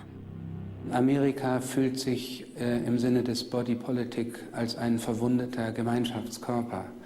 Im Sinne der monarchischen, vormodernen Theorie des politischen Körpers ist durch die Gegenwart, die Augenzeugenschaft der Tötung eines Attentäters, der politische Körper wieder geheilt. Der Betrachter sieht also, wie sich im Gesicht derer, die dieses Ereignis verfolgen, gleichsam eine Wunde schließt. Zu dieser Heilung gehört die Verkündigung. Der Präsident meldet die Tötung und der Ruhm der edlen Tat strahlt ab auf den Verkündiger. Ein Foto des toten Bin Laden will man nicht zeigen, auch aus Rücksicht auf die Gefühle der Muslime, obwohl man immer betont hat, dass er die Muslime und den Islam gar nicht repräsentiert. Ich kann mir schwer vorstellen, dass diese Heilung erfolgen kann ohne dieses Bild. Wir haben auch das Bild des toten Stalin gebraucht, um unsere stalinistischen Wunden irgendwann einmal sich schließen zu lassen. Und wir leiden bis heute daran, dass wir kein Bild des toten Hitler haben. Und bis zum heutigen Tag schießen Verschwörungstheorien und Paranoia Bilder ins Kraut. Also das Bild des toten Terroristen, das Bild des toten Imperators, das Bild des toten Diktators, das ist offensichtlich auch ein Therapeutikum, auf das eine Gesellschaft, die schwer verletzt ist, kaum verzichten kann. Der Bildhistoriker lehnt die Veröffentlichung ab. Das ist das Gebot der Stunde. Bilder und Wirklichkeit, Bilder und Körper voneinander distanzieren. Um diese grauenhafte Spirale des wechselseitigen Austausches von Bild und Körper zu durchbrechen, die zu diesem weltweiten Antiterrorkampf unmittelbarst dazugehört hat. Nach dem Tod Osamas schaut der Westen mit noch größeren Hoffnungen auf den arabischen Raum, auf Ägypten und die Muslimbruderschaft. Doch wie viel Islamismus steckt darin? Wir haben also auf der einen Seite das Abdanken und auch jetzt das Ende des Führers einer militanten Fraktion des Islamismus, aber der legale Islamismus, der mit anderen Methoden gleiche Ziele verfolgt, dieser legale Islamismus ist dadurch eher noch gestärkt worden. Und deswegen halte ich es für so ungeheuer wichtig, sich das Programm der Hamas anzuschauen. Das ist also die Musterorganisation des Islamismus. Das sind die Moslembrüderschaft an der Macht. Und zu prüfen, ob das kompatibel ist mit den Werten, die wir vertreten. Und daran kann man dann messen, inwieweit die Moslembruderschaft als Bündnispartner akzeptiert werden kann oder auch bekämpft gehört wie Osama bin Laden. Im Westen gelten die Muslimbrüder gemeinhin als demokratiefähig und gemäßigt. Doch noch immer predigen sie die Terrorideologie von Hassan al-Banna, wenn ihr Anführer sagt, die Besserung, die die Nation sucht, kann nur durch Dschihad und Opfer erreicht werden. Und durch die Erziehung einer Dschihadi-Generation, die den Tod genauso will wie der Feind das Leben. So sprießt im arabischen Frühling der Ruf nach Freiheit. Doch auch weiterhin die Kunst des Todes. Well, less than 2 weeks now, heading into the big hurricane season, June 1st. Typhoon season now underway. That started in April across the western Pacific. We've had 3 tropical depressions, and here it is, tropical depression number 4. This is going to be, I think, the first typhoon of the season. It looks promising, and in fact, the official forecast on the Georgia Typhoon Warning Center has it becoming a typhoon towards the day 3 period here, with winds of 139 kph. It's going to go right over Yap, north of Palau, and then what does it do? Does it go to the Philippines? Does it head up to Taiwan? We have several days to follow it, and we will let you know. But this one will be important to follow because it is going to be a potent storm with a significant winds. Manita? Ivan, thank you very much. Here are some of the stories we're talking about this hour. He'll be in Ireland. We're live in Dublin.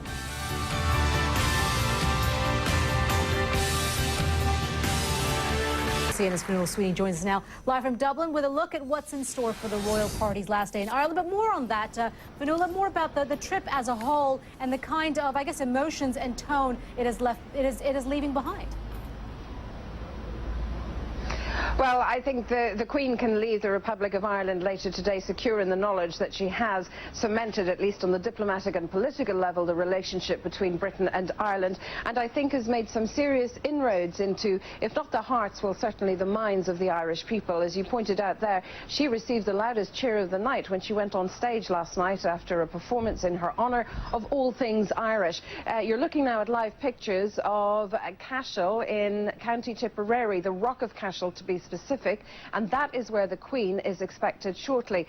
This is a medieval church, and it's built upon a rock high above the ground, and it is said that the devil, in a fight with St. Patrick, of course, who's the patron saint of Ireland, spat out this rock onto the ground, and this is where this medieval church was formed. As you can see, the weather is rather inclement today.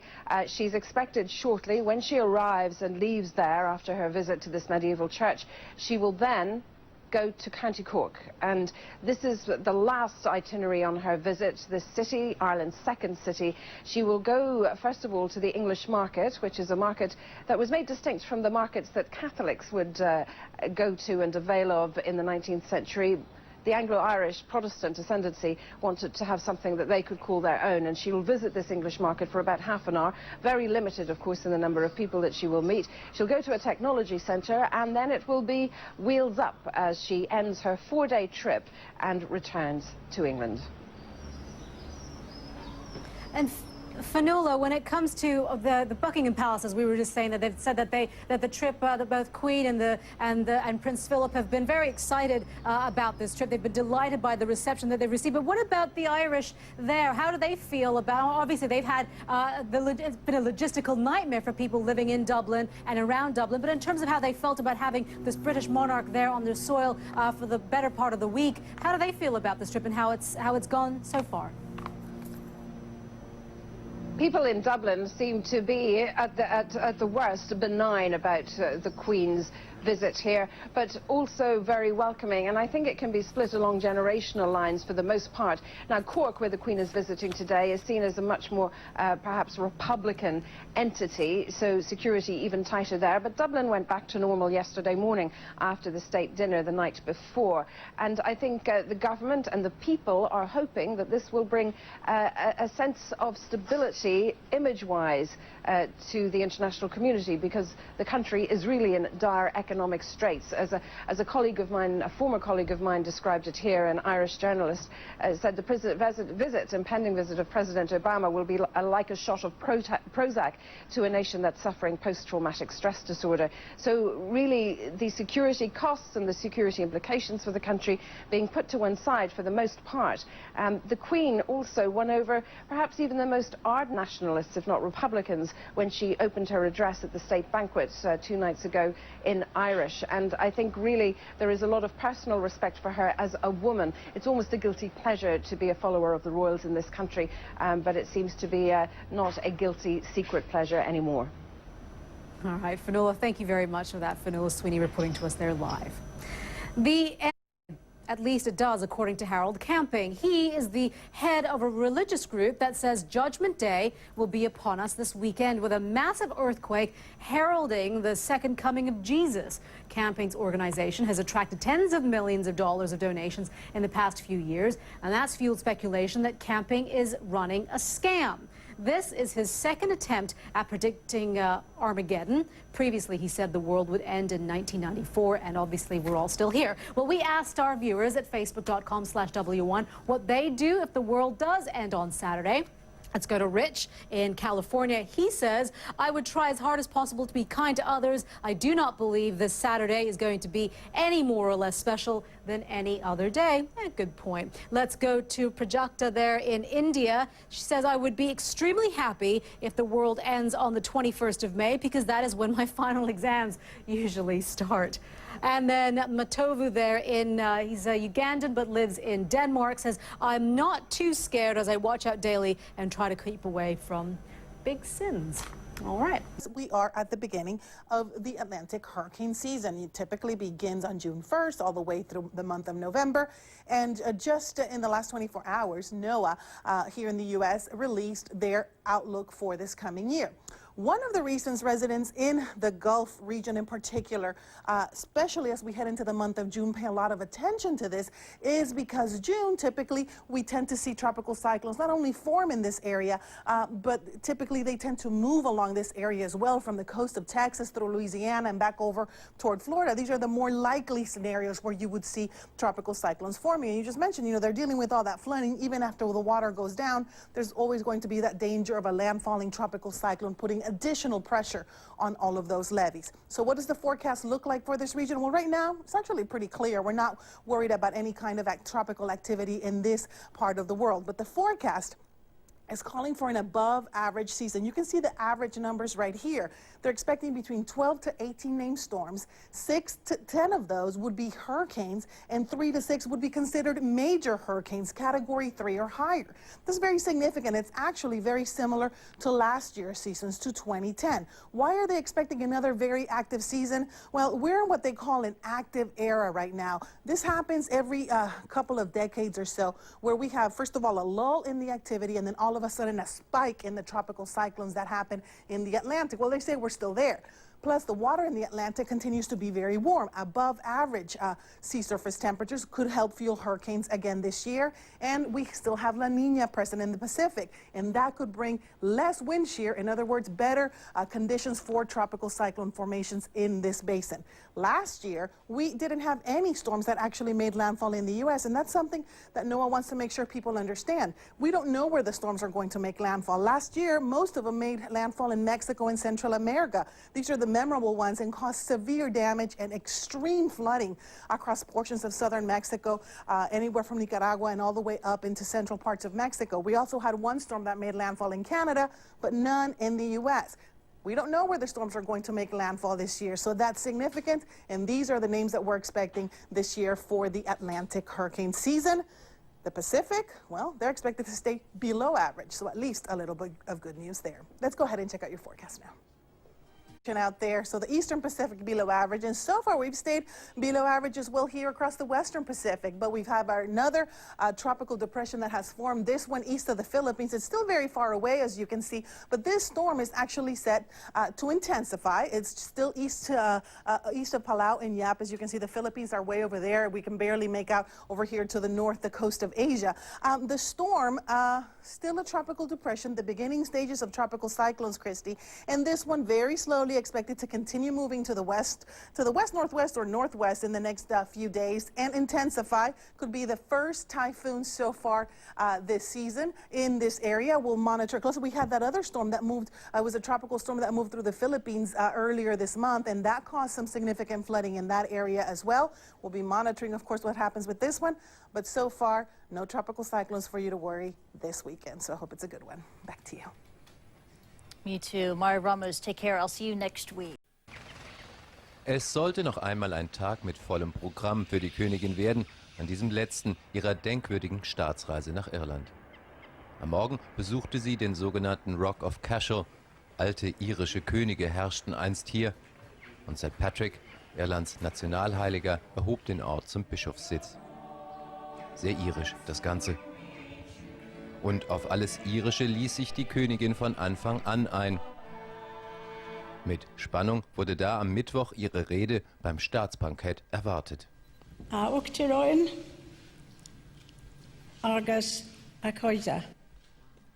Die Begrüßungsworte auf Gälisch, gerichtet an die irische Präsidentin und anwesende Freunde, brachen sogleich den Bann. Noch bedeutsamer aber war dieser Satz: Ich drücke allen, die durch die Folgen unserer schwierigen Vergangenheit gelitten haben, mein aufrichtiges Gedenken und tiefstes Mitleid aus. Versöhnung und Überwindung der Ressentiments durch die jahrhundertelange Herrschaft der Briten auf der Insel war ihre Mission. Und die überwiegende Mehrheit der Iren ist der Meinung, dass ihr dies mit Bravour gelungen ist. Viele hier hoffen, dass dies ein wichtiger Schritt für eine bessere Zukunft und Frieden in diesem Land ist. Der Besuch war fantastisch, gut für den Tourismus und er hat das Land wieder aufgemuntert. Doch auch Leichteres stand auf dem Programm. Ihre Leidenschaft für Pferde teilt die Queen mit den Iren. Und ein nicht angerührtes Glas Guinness in der berühmten Brauerei wurde nicht als Affront betrachtet. Das Durchhaltevermögen der 85-jährigen Monarchin sorgte bei den Iren für Bewunderung, ihr zurückhaltendes, freundliches Auftreten für viel Sympathie. Mission erfüllt. Es war die vermutlich wichtigste Auslandsreise der fast 60-jährigen Regentschaft Elisabeths II. Gulf of Mexico now. Experts say it's going to take until mid-June for the flood waters to recede in parts of Mississippi, right there at the bottom of the Gulf. Meantime, in Colombia, widespread flooding and deadly mudslides devastate the country. Local media report more than 450 people have been killed, more than 3 million affected over the past year. Ein Sandsturm. Vor ein paar Tagen war der intensiv zu sehen hier zwischen Mauretanien und Mali. Er ging raus Richtung Senegal mit dem Nordostpassat auf den Atlantik. Die Temperaturen in diesem Bereich hier sehr hoch. Im Westen Afrikas sind es rund 42, 43 Grad. An den Küsten 26, zum Teil auch über 30. Aber hier im Norden von Afrika ist es ein bisschen kühler. Da regnet es derzeit in Algerien. Deshalb dort nur zum Teil 15 Grad. Sonst am Mittelmeer 25 bis 30. Demgegenüber weiterhin das kühle Wetter in Skandinavien und Island. Bayerns Ministerpräsident Seehofer hat sich mit diesem Kurs gegen die Skeptiker in seiner Partei durchgesetzt. Der CSU-Vorstand stimmte am späten Abend nach 7,5 Stunden Debatte einstimmig für diesen Beschluss. Mit Milliardeninvestitionen sollen die erneuerbaren Energien unterstützt werden. Bis 2022 sollen sie mindestens 50% des Stroms produzieren. Der Rest soll aus Gaskraftwerken stammen. Alle 3 Jahre soll überprüft werden, wie es mit der Energiewende vorangeht.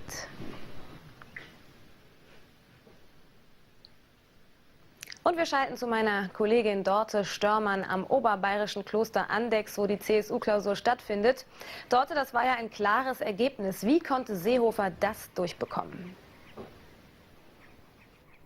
Na, Horst Seehofer hat hier im Vorfeld schon mächtig Druck gemacht. Er hat, unter anderem soll er gesagt haben, dass die Mehrheitsfähigkeit der CSU in Gefahr sei, wenn man sich jetzt nicht ganz klar in der Atomfrage, in der Frage des Ausstiegs positioniere. Und zwar auch ganz klar mit einem Datum. Dementsprechend gab es keine Gegenstimmen, sondern nur 6 Enthaltungen.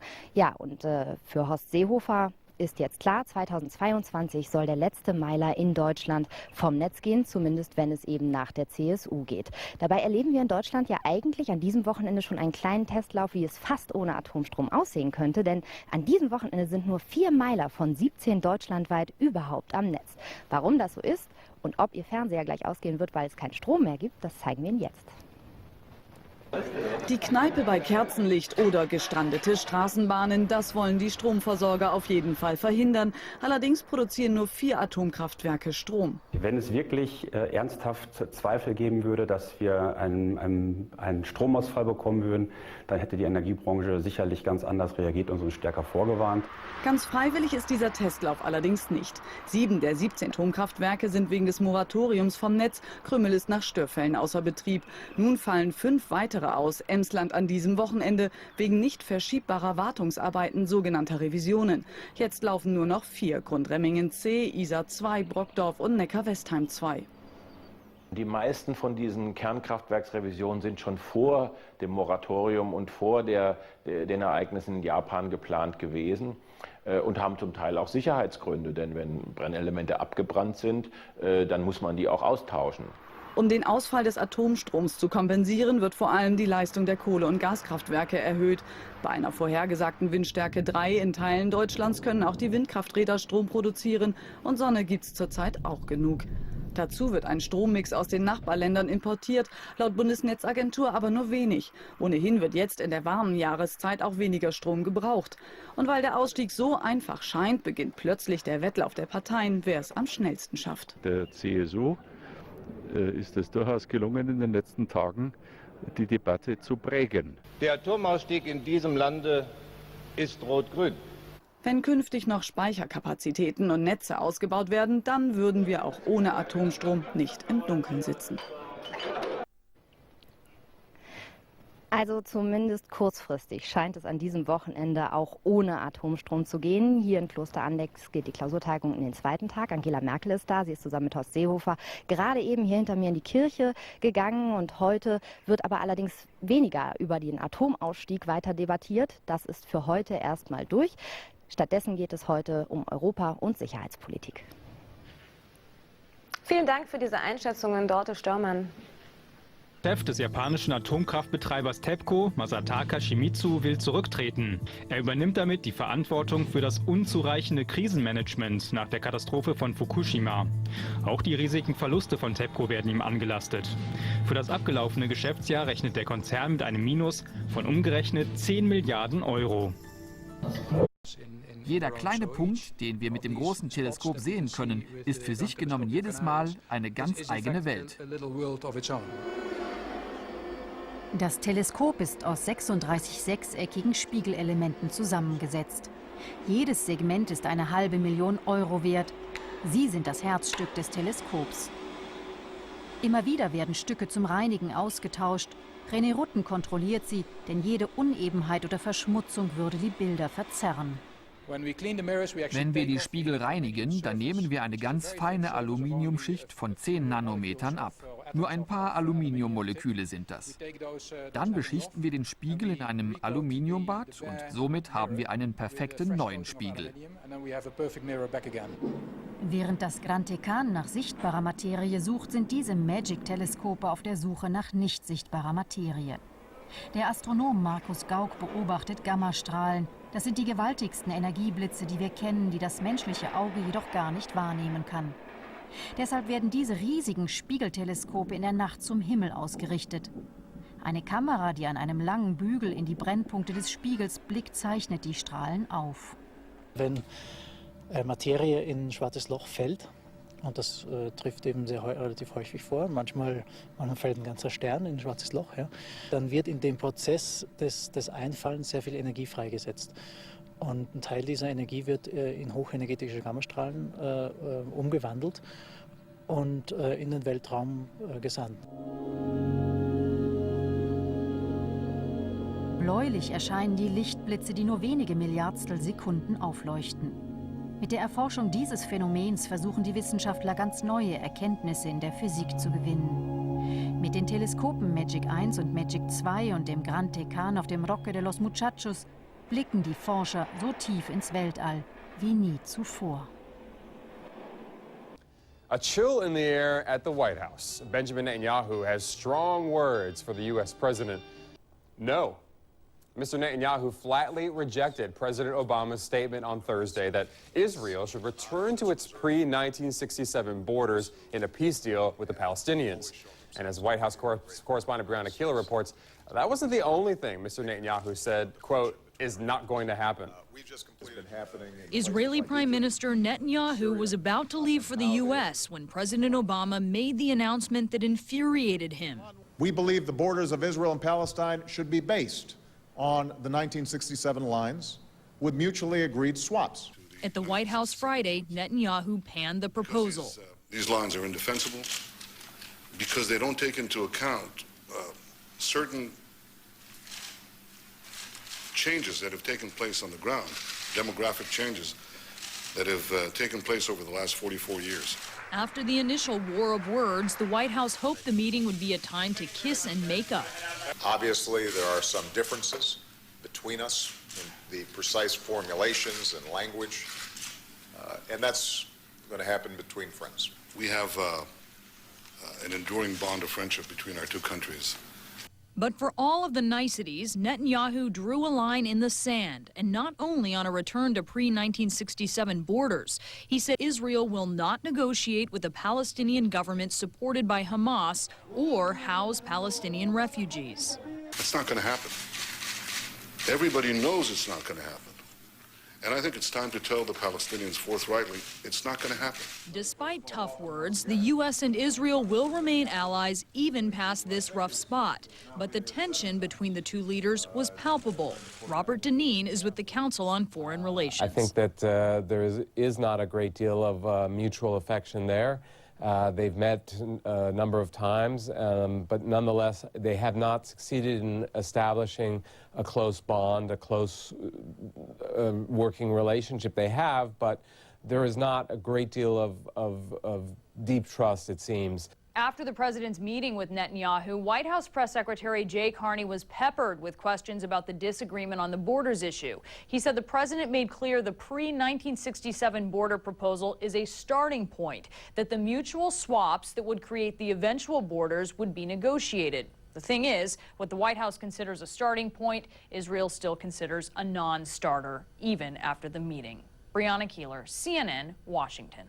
Now, Pope Benedict has made the first papal call to space, phoning the 12 astronauts at the International Space Station. In the exchange you're about to see and hear, there is understandably a time delay between the Pope asking his questions and the astronaut answering. But stay with it, it's worth it. The experience you are having right now is both extraordinary and very important, even if you must come back down to earth like all the rest of us. When you do return, you will be much admired and treated like heroes who speak and act with authority. You will be asked to talk about your experiences. What will be the most important messages you would like to convey to young people, especially who will live in a world strongly influenced by your experiences and discoveries?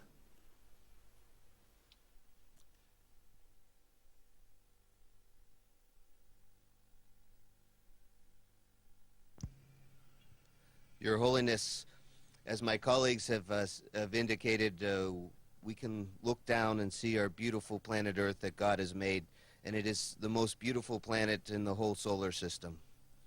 However, if we look up, we can see the rest of the universe, and the rest of the universe is out there for us to go explore. And the International Space Station is just one symbol, one example of what human beings can do when we work together constructively. So our message, I think, one of our many messages, but I think one of our most important messages is to let the children of the planet know, the young people know, that there's a whole universe for us to go explore. And when we do it together, there's nothing that we cannot accomplish. And that's it for now. This is BBC World News. Thanks very much for watching. Es ist jetzt ungefähr 18:08 Uhr und dass wir das folgende Thema jetzt überhaupt behandeln können, ist schon etwas Besonderes, zumindest wenn man an die Prophezeiungen von Harold Camping glaubt. Dieser greise Radioprediger aus den USA glaubt nämlich zu wissen, dass heute um 18 Uhr die Welt untergeht. Also, wir alle sollten erleichtert sein. Er scheint sich ja um mindestens ein paar Minuten vertan zu haben. Mick Locher. So soll es beginnen. Erdbeben auf allen Kontinenten, jeweils 18 Uhr Ortszeit. Und während dann Auserwählte sofort in den Himmel kommen, müssen alle anderen noch 5 Monate leiden, bis am 21. Oktober die Welt endgültig untergeht. Hinter der Warnung steckt eine kalifornische Kirche. Ihr Chef, ein selbsternannter Priester, glaubt fest an die Apokalypse auf den Glockenschlag. Es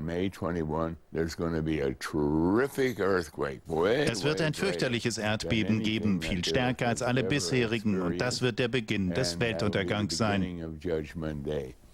Der 89-Jährige beruft sich dabei auf persönliche Interpretationen der Bibel und des hebräischen Kalenders. Seine Botschaft fand in den letzten Wochen überzeugte Anhänger. Die Untergangsjünger warnten und warnten überall. Bitte glauben Sie es, der jüngste Tag kommt. Über Internetradio und Straßenwerbung erreichte die Botschaft des US-Predigers auch Menschen in Chile. Dort geht man auf Distanz. Das steht nirgendwo in der Bibel, das weiß nur Gott. Zweifel auch in Russland. Die Menschen sagen eine Menge. Für mich ist das eine Art Marketingstrategie, damit die Leute dafür Geld ausgeben. Die US-Gesundheitsbehörde nimmt es mit Humor und warnt auf ihrer Homepage vor Zombies. Und in Neuseeland, wo es längst 18 Uhr war, blieb alles ruhig. Camping hatte bereits für 1994 den Weltuntergang vorausgesagt. Der alte Herr sollte vielleicht auch dieses Mal ganz genau nachrechnen.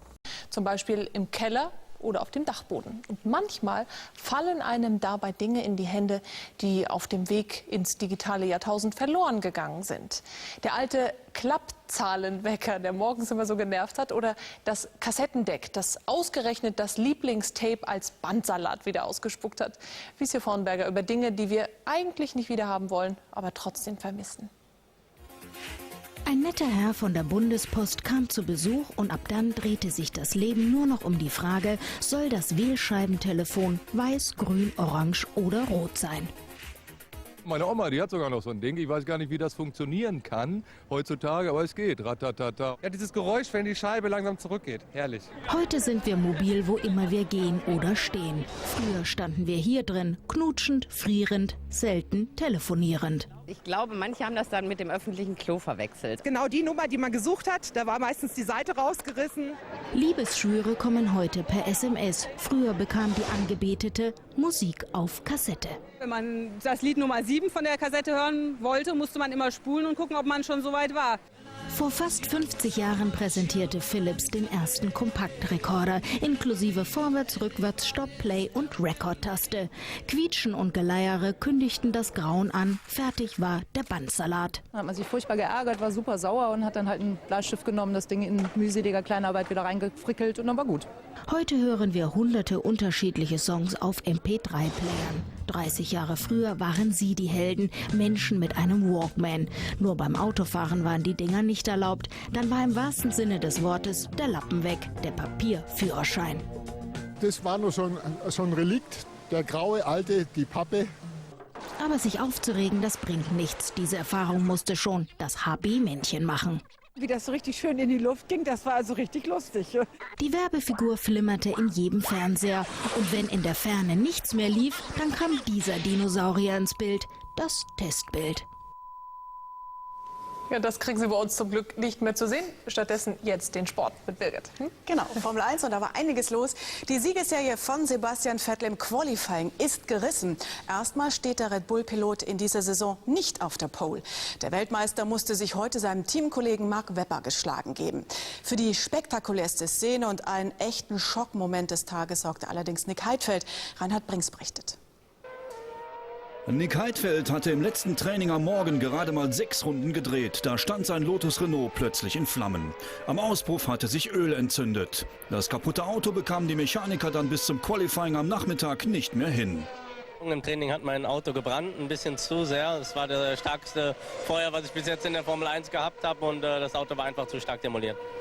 Nach dem verpassten Qualifying startet Heidfeld morgen vom letzten Platz. Von ganz vorne dagegen geht Mark Webber ins Rennen, der seinem Teamkollegen Sebastian Vettel die Show stahl. Der Australier schnappte dem Weltmeister die Pole weg, der damit zum ersten Mal in dieser Saison nicht von Startplatz 1 ins Rennen geht. Der 23-jährige Hesse war 2 Zehntelsekunden langsamer als Webber und ärgerte sich darüber im Landesdialekt. Trotzdem bin ich heute nicht ganz zufrieden, weil die Runde hat mich jetzt nicht gerade vom Hocker gehauen. Also trotzdem glaube ich, dass wir morgen ein gutes Rennen vor uns haben. Nicht ganz so vielversprechend sieht es bei den Silberpfeilen aus. Nico Rosberg belegte Platz 7, Michael Schumacher nach Technikproblemen nur Rang 10. Die Startaufstellung im Überblick. Webber bildet mit Vettel die erste Reihe. Hamilton steht auf 3, Alonso auf 4.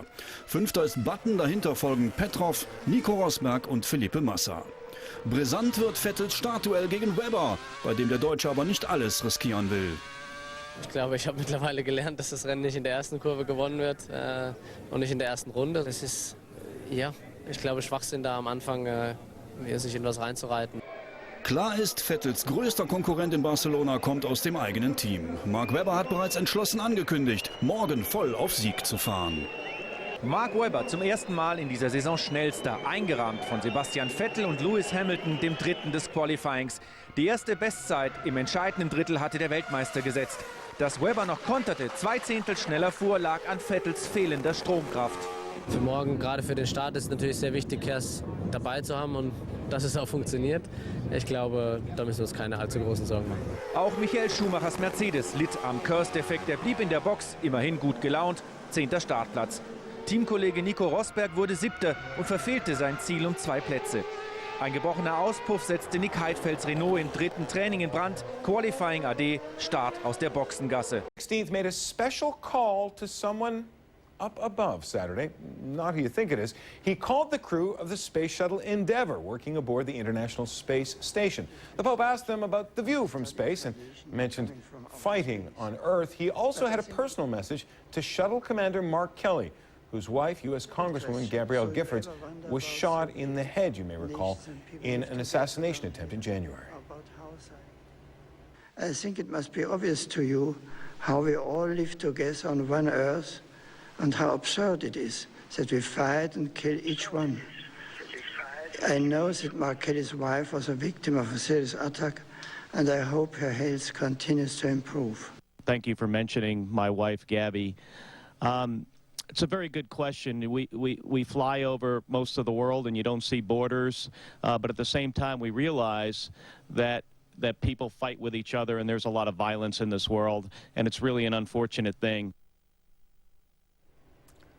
The shuttle crew is scheduled to be back on Earth on June 1st. Well, you can't, that today is supposed to be our last in this world. The prediction comes from U.S.-based religious leader Harold Camping and his followers, who've spent millions of dollars to try to get the word out that May 21st will be the start of the apocalypse. Camping says the timeline is in the Bible. He did the math, he says, and came up with the date. So far, though, no doomsday and no rapture anywhere. That May 21st has already come or even gone. In the weeks leading up to today's rapture, some of Camping's followers left their jobs and families. They're taking it seriously and spreading his message. CNN.com reporter Jessica Ravitz wanted to find out just who these doomsayers were. She embedded with the group on a road trip in Florida. Here's their story. Good afternoon, ma'am. We're giving out these tracts today. God bless you. We expect to meet some of the local people that are helping us. They're dedicated, as we are, to the last days of this world. My name's Brother Tony. Once Judgment Day hits, May 21st, 2011, there'll be a worldwide earthquake. And what's going to happen is the dead in Christ are going to rise first. Then he's taking his people up. Then October 21st, 2011, there'll be dead bodies all over this earth. They're not even going to be buried. I would say a typical day is we're up and about, ready for our meeting at about 9 o'clock, where we discuss some of the possible places that we will go to reach out to people. Sometimes we come to a city and somebody will yell at us, "You know you're wrong." We know that you're a cult, but you know, we just let it wash off of our back like a duck in water, you know. We do have a team leader. His name is Fred. If you plug up the traffic, so much the better, all right? The billboard will be there where everybody will get the message. We have about 7 of our caravan members who are preparing their RVs so that we'll have all of the materials that we need along the parade route. Anybody got any coffee? No. 10-4. Okay, I'm going to pack some tracks. The people here today they're here to party. We understand that. When we get Judgment Day, they get a little upset.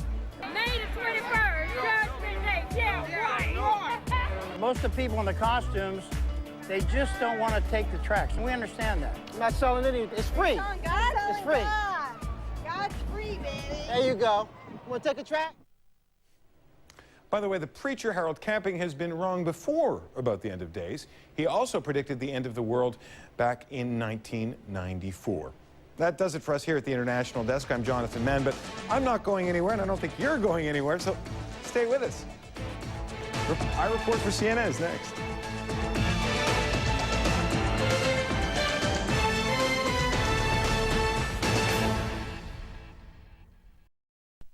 Tausend Quadratmeter Stoff sollen gleich hoch über dem Bergischen Land schweben. Für Ballonfahrer Bastian Schönbach gibt es nichts Schöneres. Seit 14 Jahren ist das schon seine große Leidenschaft. Ich kann also dabei super entspannen, abschalten, ist also ein wunderschöner Ausgleich zur täglichen zum Alltag. Na, man sieht also ganz viel Natur, Dinge, die man sonst nicht sieht, Tiere, Landschaften und Ähnliches. Und von daher absolut nur zu empfehlen. Die ganze Familie hilft mit, denn jede helfende Hand wird gebraucht. Bevor so ein Heißluftballon allerdings in die Luft darf, muss erstmal eine gültige Lufttüchtigkeitsprüfung her. Die Ausrüstung von Bastian Schönbach ist hierfür erst vor kurzem auf Herz und Nieren geprüft worden.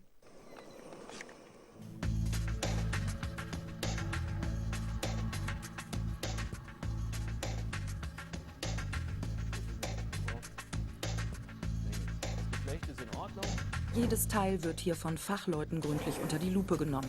Einmal im Jahr muss Bastian Schönbach seinen Ballon prüfen lassen und dafür geht's extra an die Mosel zum einzigen Ballonhersteller Deutschlands. Ganz besonders wichtig bei der Abnahme die Hülle des Ballons. Hauptprüfer Werner Weschenbach hat hier vieles zu beachten. Ein Ballon ist ein Luftfahrtgerät, was relativ schwer einzuschätzen ist, weil die Stoffe, insbesondere die für die Hülle, schnell auf unterschiedliche Einflüsse, Umwelteinflüsse reagieren, zum Beispiel UV-Strahlung oder Feuchtigkeit, wenn der Ballon mal vergessen wurde zu trocknen nach der Landung. Der Hüllenstoff ist da schon etwas sensibler und da muss man auch genauer hinschauen. Der Stoff sieht noch schön dicht aus. Was ich gerade hier gefunden habe, das waren so Grasreste, die sich eventuell im Ballon auswirken. Wenn die in den Ballon hineinfallen und dann in die Brennerflamme kommen, entzünden sie sich und fliegen dann in der warmen Luft nach oben, setzen sich eventuell an den Stoff und machen da kleine Löcher. Also man sollte auch sehen, dass man möglichst wenig Gras oder andere Teilchen in den Ballon hineinbekommt, die sich entzünden können, dann eventuell dafür sorgen können, dass der Stoff einige kleine Brandlöcher bekommt. Der Ballon von Bastian Schönbach hat es durch die Prüfung geschafft. Die Saison kann beginnen.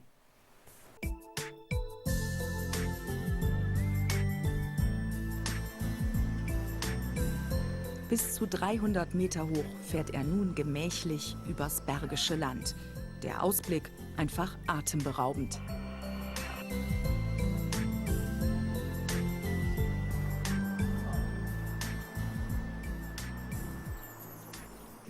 Und wie ist es jetzt wieder in der Luft zu sein?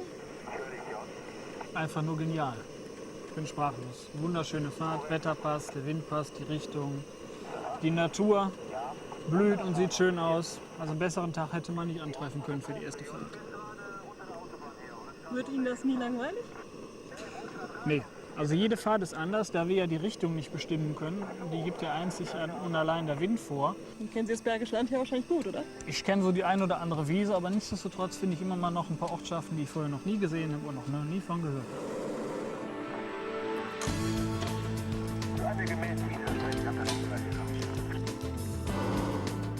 Nach einer Stunde Fahrzeit soll es gleich wieder runtergehen. Ein geeigneter Landeplatz ist schnell gefunden. Bastian Schönbach wünscht sich nach dieser Fahrt nur noch eins. So könnte es immer sein.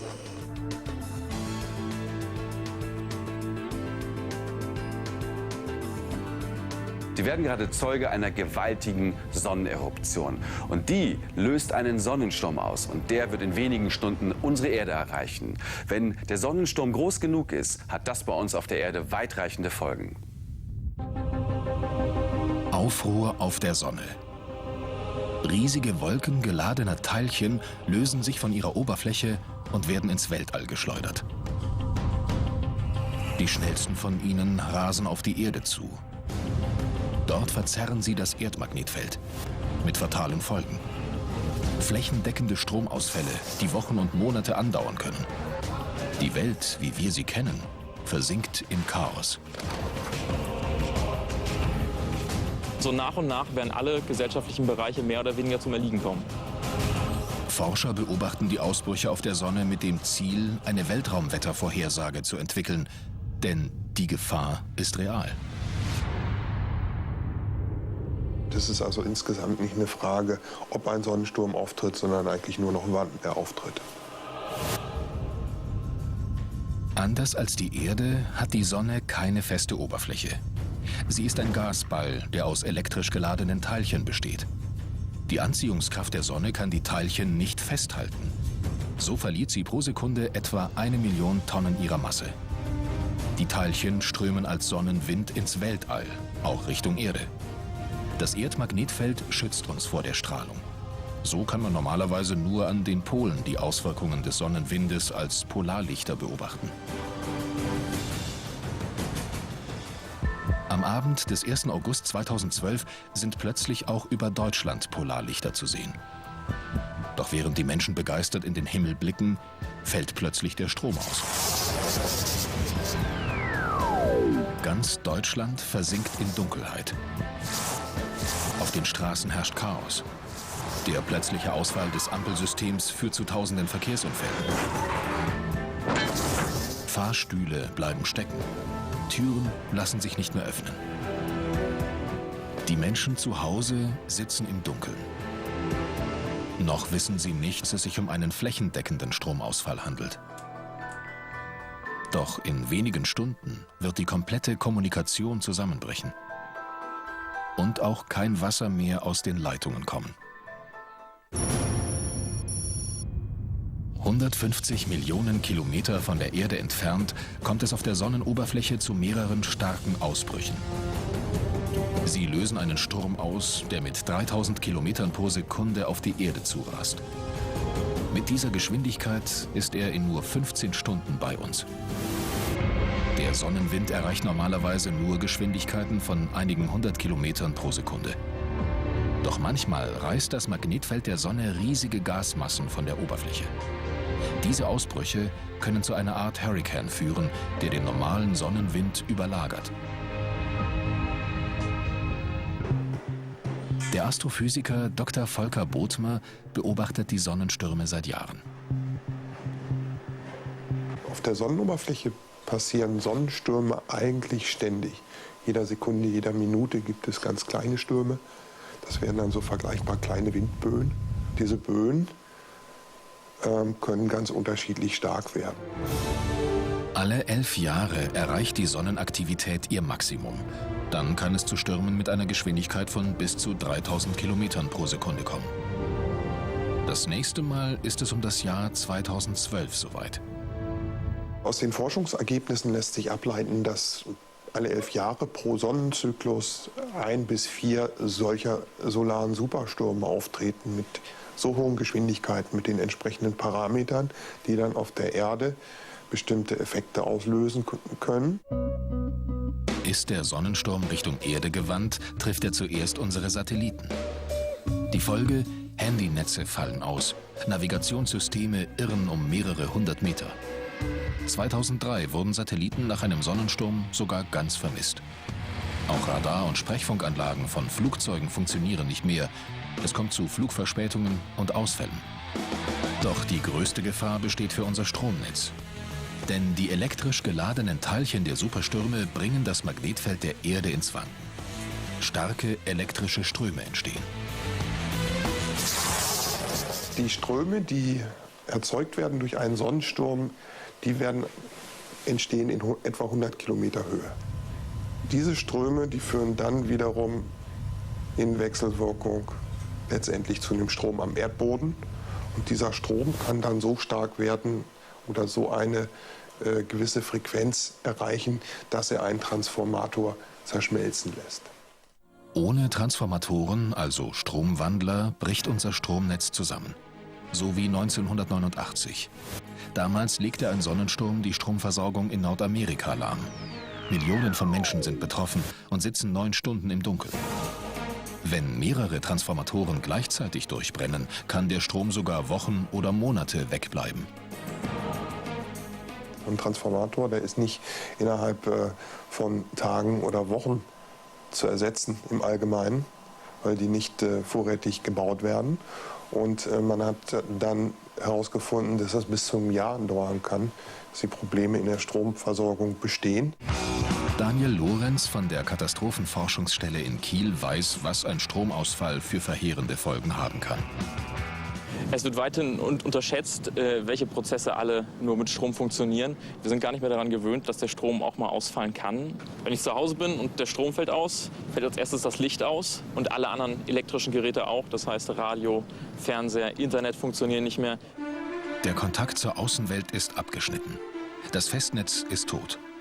Auch über Handys, selbst wenn die Akkus noch geladen sind, kann man niemanden mehr erreichen. Denn sämtliche Netze sind überlastet. Die Lage ist vielleicht Silvester vergleichbar, wo jeder um die gleiche Zeit versucht, seine Nächsten zu erreichen. Besonders dramatisch, weil durch Kerzen vermehrt Brände ausgelöst werden. Die Feuerwehr ist im Dauereinsatz. Doch es gibt ein Problem. Der Wasserdruck sinkt, das heißt, es steht weniger Wasser zum Löschen zur Verfügung. Aber die Feuerwehr kann auch schlechter alarmiert werden. Wenn ich kein Telefonnetz habe, wenn das Handynetz nicht funktioniert, habe ich kaum Möglichkeiten, überhaupt die Feuerwehr zu erreichen und zum Brand zu rufen. In den Krankenhäusern kann nur noch über die Notstromversorgung gearbeitet werden, während gleichzeitig die Zahl der Patienten steigt. Katastrophal wird es nach 24 Stunden, wenn den Notstromaggregaten der Treibstoff ausgeht.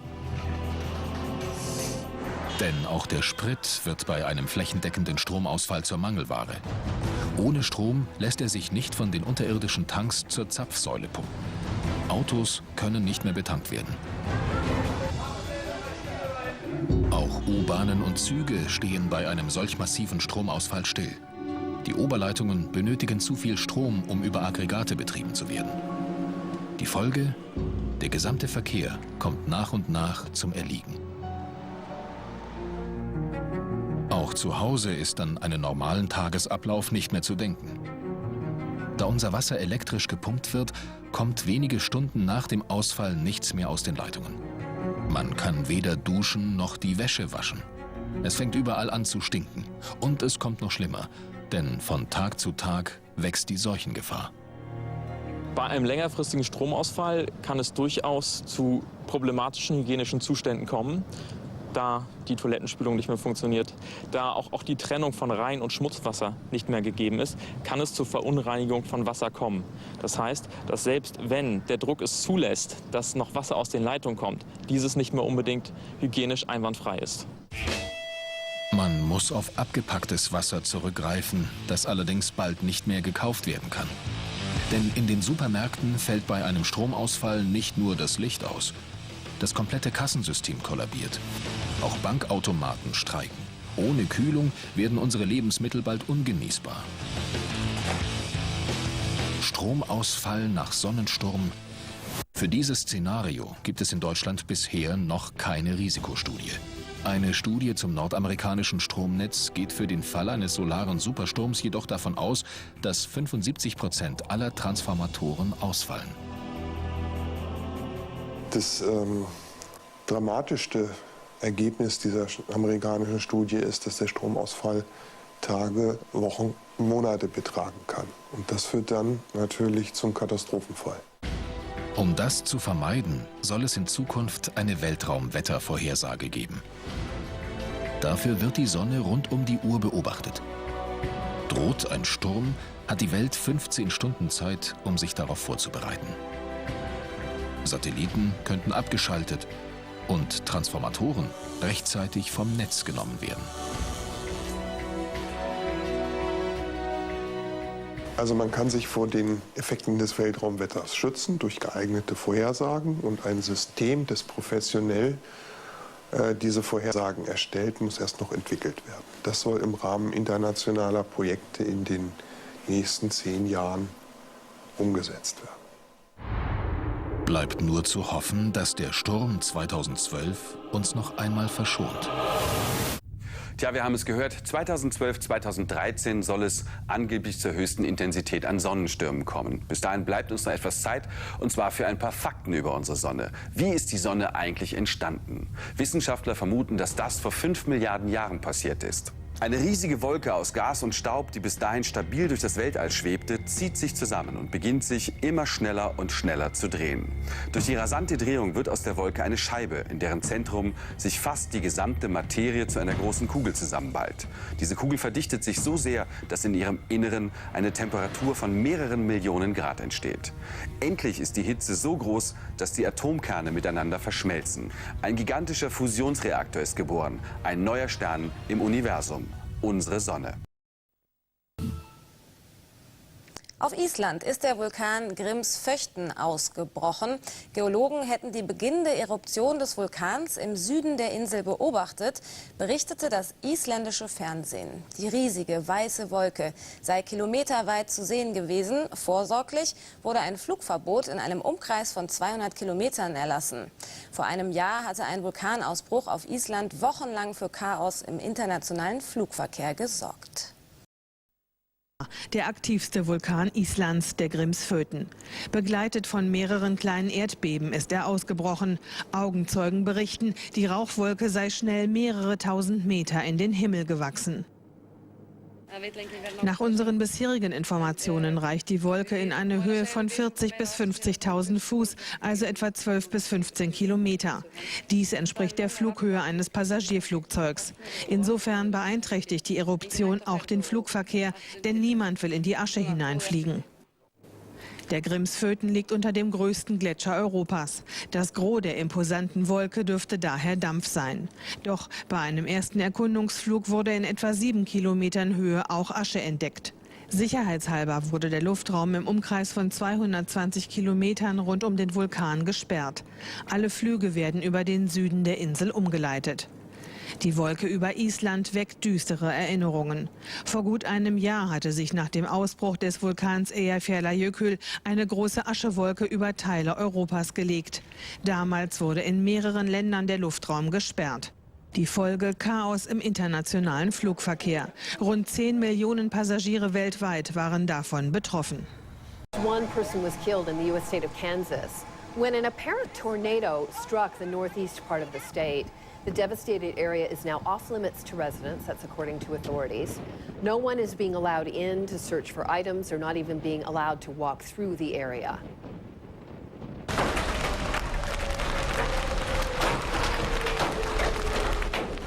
You know, there's a sound and vision that speaks to the power of some of these storms that the U.S. Midwest sees at this time of year. That's the sound of hail, big chunks of it pelting parts of the state, even smashing windows. It was so strong. High winds, even snapping large tree limbs. Yeah, it's coming! The power line's right here! The voice of a storm chaser there. You've got to wonder about these guys, right? This is what the storm chaser witnessed in Oklahoma, a funnel cloud forming in the dark skies over the state. That's an awesome power indeed. And meteorologist Pedram Javaheri is following all these deadly storms in the central United States. He's at the World Weather Center. Pedram, you know, every time you see these pictures and hear the sounds of it, you realize the power of Mother Nature.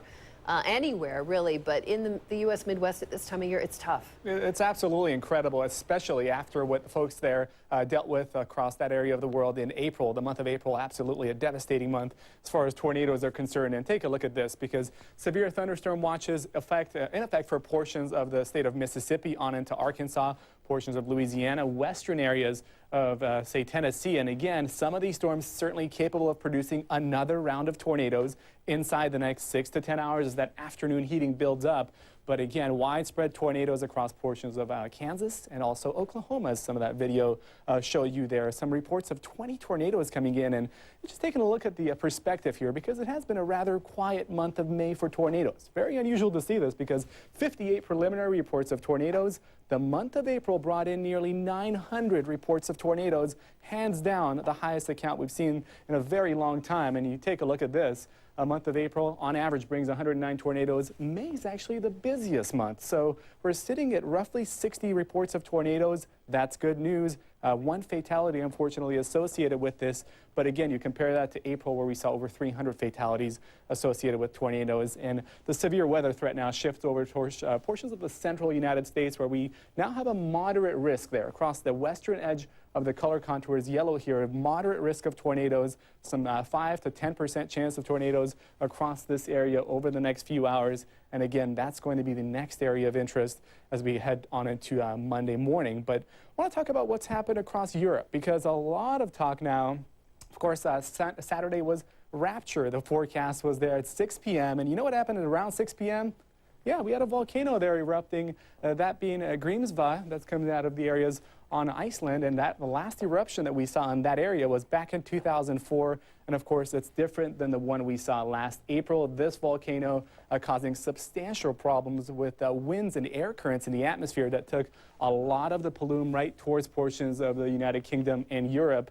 The wind forecast right now takes the initial track here with the plumes out towards portions of Greenland, and eventually it could take it in towards portions of northern Europe. So we're going to wait and see what happens as the forecasts continue to pour in here. The wind currents in the atmosphere are going to make or break what could happen with traveling in Europe here. Colleen? All right, Pedram, thanks so much. So glad we are all still here. Appreciate it. William? Hat den Flugverkehr auf Island bereits lahmgelegt. Seit Samstagabend spuckt er gigantische Mengen Asche in die Luft. Die Rauchwolke steigt bis zu 20 Kilometer in die Höhe. Derweil bewegt sich die Asche in Richtung Norden. Vor etwas mehr als einem Jahr hatte der isländische Vulkan Eyjafjallajökull den Flugverkehr in halb Europa lahmgelegt. Hier Archivbilder. Experten hoffen nun, dass die vergleichsweise großen Aschestücke des Grimsvötn noch über dem Atlantik absinken. Maschine nicht im Cockpit, als das Unglück seinen Lauf nahm?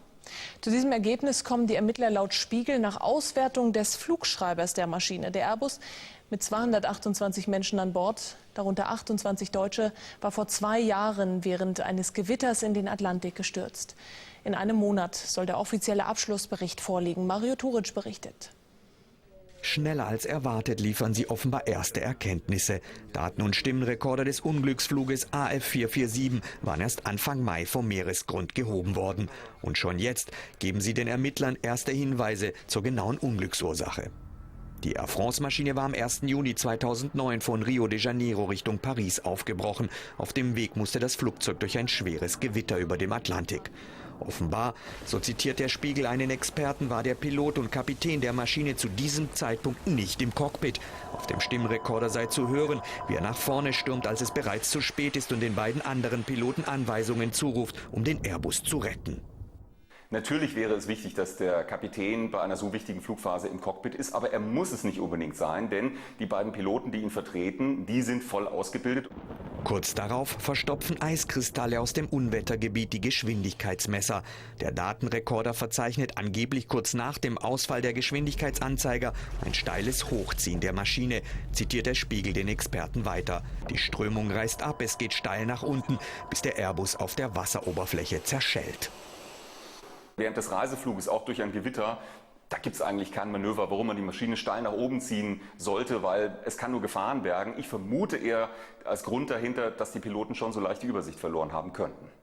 Alle 228 Menschen an Bord starben bei dem Unglück. Ende Juni sollen die Auswertungen der Flugschreiber offiziell veröffentlicht werden. Stadt Missouri sind am Sonntag mindestens 30 Menschen ums Leben gekommen. Besonders schwer hat der Wirbelsturm es die Stadt Joplin getroffen. Die Zahl der Toten könnte noch deutlich steigen.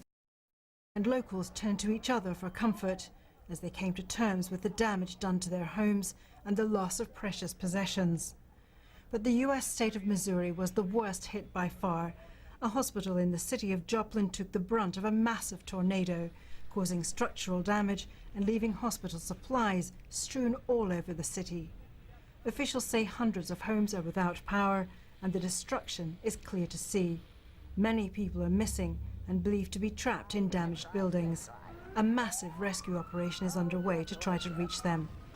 Twisters have dominated the month of May in the US, leaving communities shattered in several states. And weather experts say there's more to come. Wendy Urquhart, BBC News. Viele Straßen sind noch immer unpassierbar. Selbst die Helfer kommen kaum zu den verzweifelten Menschen durch. Wir haben keinen Strom, wir haben kein Licht. Überall in der betroffenen Region sind Polizeibeamte im Einsatz, um die Rechte und das Eigentum der Menschen hier zu schützen. Niemand soll hier reinkommen und sich nehmen, was ihm nicht gehört.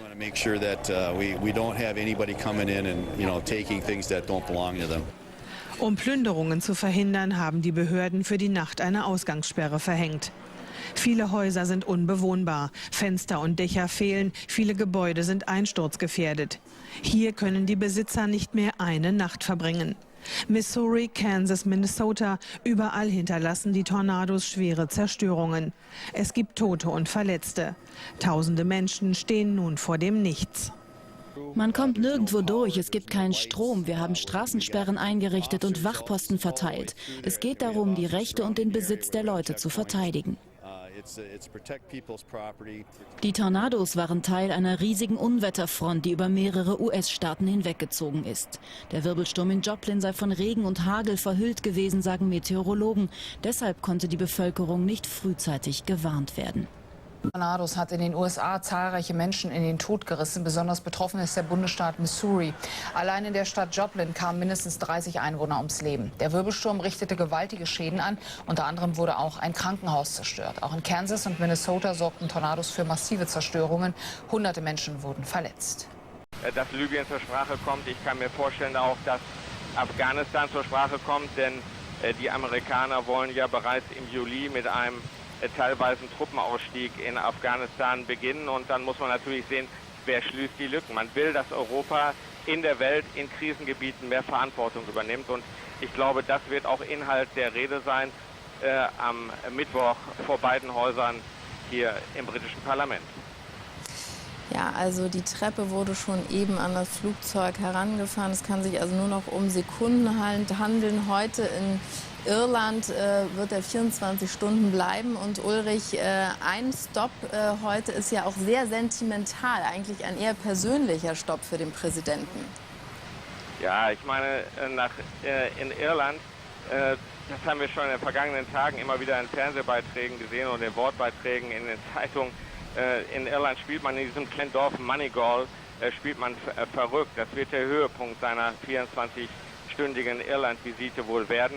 Dort will er auf den Spuren seiner Vorfahren wandern, besonders auf den Spuren halt des Schusterjungen Paul Muscani, der vor rund 160 Jahren vom Moneygall nach Amerika ausgewandert ist. Dort heiratete er eine Dame aus Ohio und wurde so Urgroßvater des heutigen US-Präsidenten. Das hätte der damals wohl auch nicht träumen lassen. Obama plant am Nachmittag so gegen 16 Uhr dort einen Dorfrundgang, und er wird dort auch einen Pub besuchen. Aber, wie wir in den Zeitungen lesen, man wollte ihm dort Guinness anbieten. Da ist er, Obama steigt soeben genau mit seiner Frau Michelle, schreiten sie die Treppe hinunter. Beide sehen gut gelaunt aus. Wer dahinter kommt, kann man noch nicht sehen. Und das irische Wetter lässt uns auch nicht im Stich. Es regnet, oder es hat zumindest geregnet. Ich sehe noch keine Schirmträger. Barack Obama hat soeben irischen Boden betreten.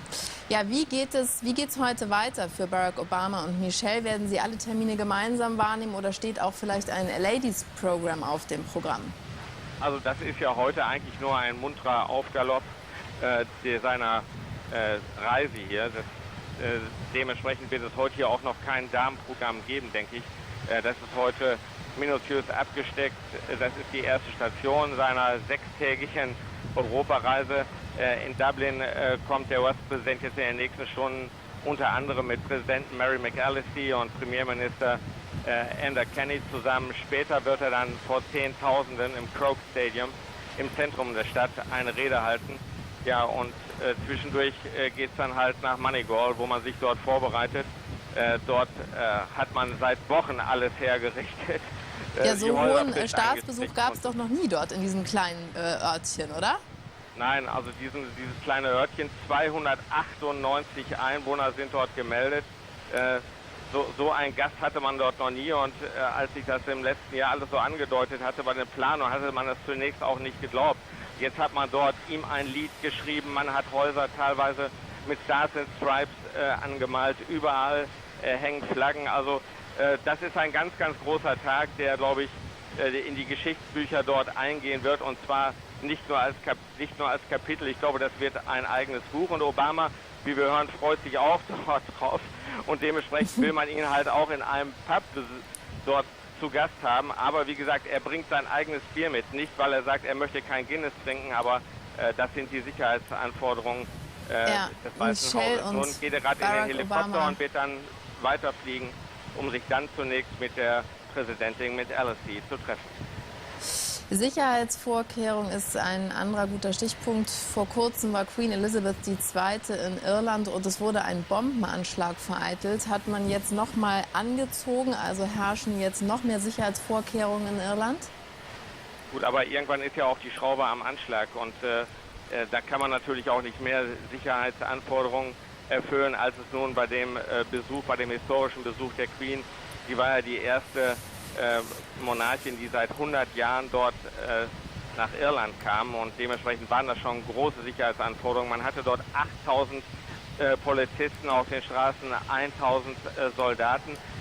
Sie sprechen an auf den Sprengsatz, den man dort in einem Gepäckfach in einer Maschine gefunden hatte. Aber ich glaube, das war eigentlich nur eine Drohung. Inzwischen hat sich herausgestellt, dass dieser Sprengsatz vermutlich gar nicht funktionstüchtig war. Das war eigentlich so Psychokrieg, den dort von den Extremisten gelebt werden sollte. Ja, morgen nach dem 24-Stunden-Besuch in Irland geht es ja weiter nach London. Hat er da auch wieder ein bisschen Boden gut zu machen? Die, ja, ich sag mal, Bindung ist ja ein wenig angespannt gewesen seit letztem Jahr.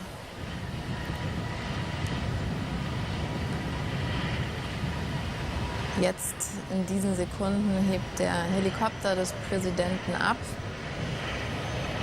Mein Kollege Ulrich Klose ist in London. Ich weiß nicht, ob er mich im Moment hört.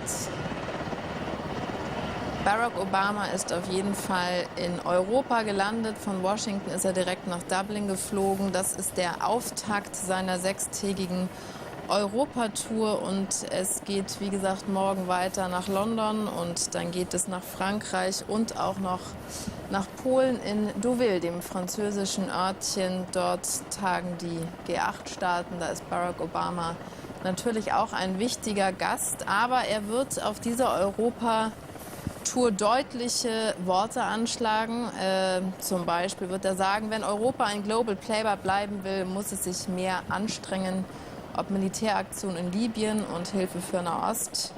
Ein starker Beitrag wird von Europa also verlangt. Jetzt ist er da. Sein erster Stopp wird eine sogenannte Sentinel Journey sein, und zwar in einem 300 Einwohner-Dörfchen. Dort ist nämlich sein Urgroßvater von dort aus ausgewandert nach Amerika. Also auch ein kleiner persönlicher Höhepunkt für den Präsidenten heute in Irland. Aber jetzt zunächst wird er zur Präsidentin McAllister gebracht, und am späteren Nachmittag wird er auch noch den Premier Andy Kenny treffen. Wie das bei den Amerikanern so ist, der Terminkalender ist voll. In 4 Tagen macht er 6 Städte. Ja, soweit also die Live-Bilder von der Ankunft von Barack Obama und seiner Frau Michelle. Has been increasing week on week. They're, of course, not just heading to the United States because there's a difficulty in getting visas, getting green cards to work there, but principally to Britain. Large numbers of people coming again to Britain.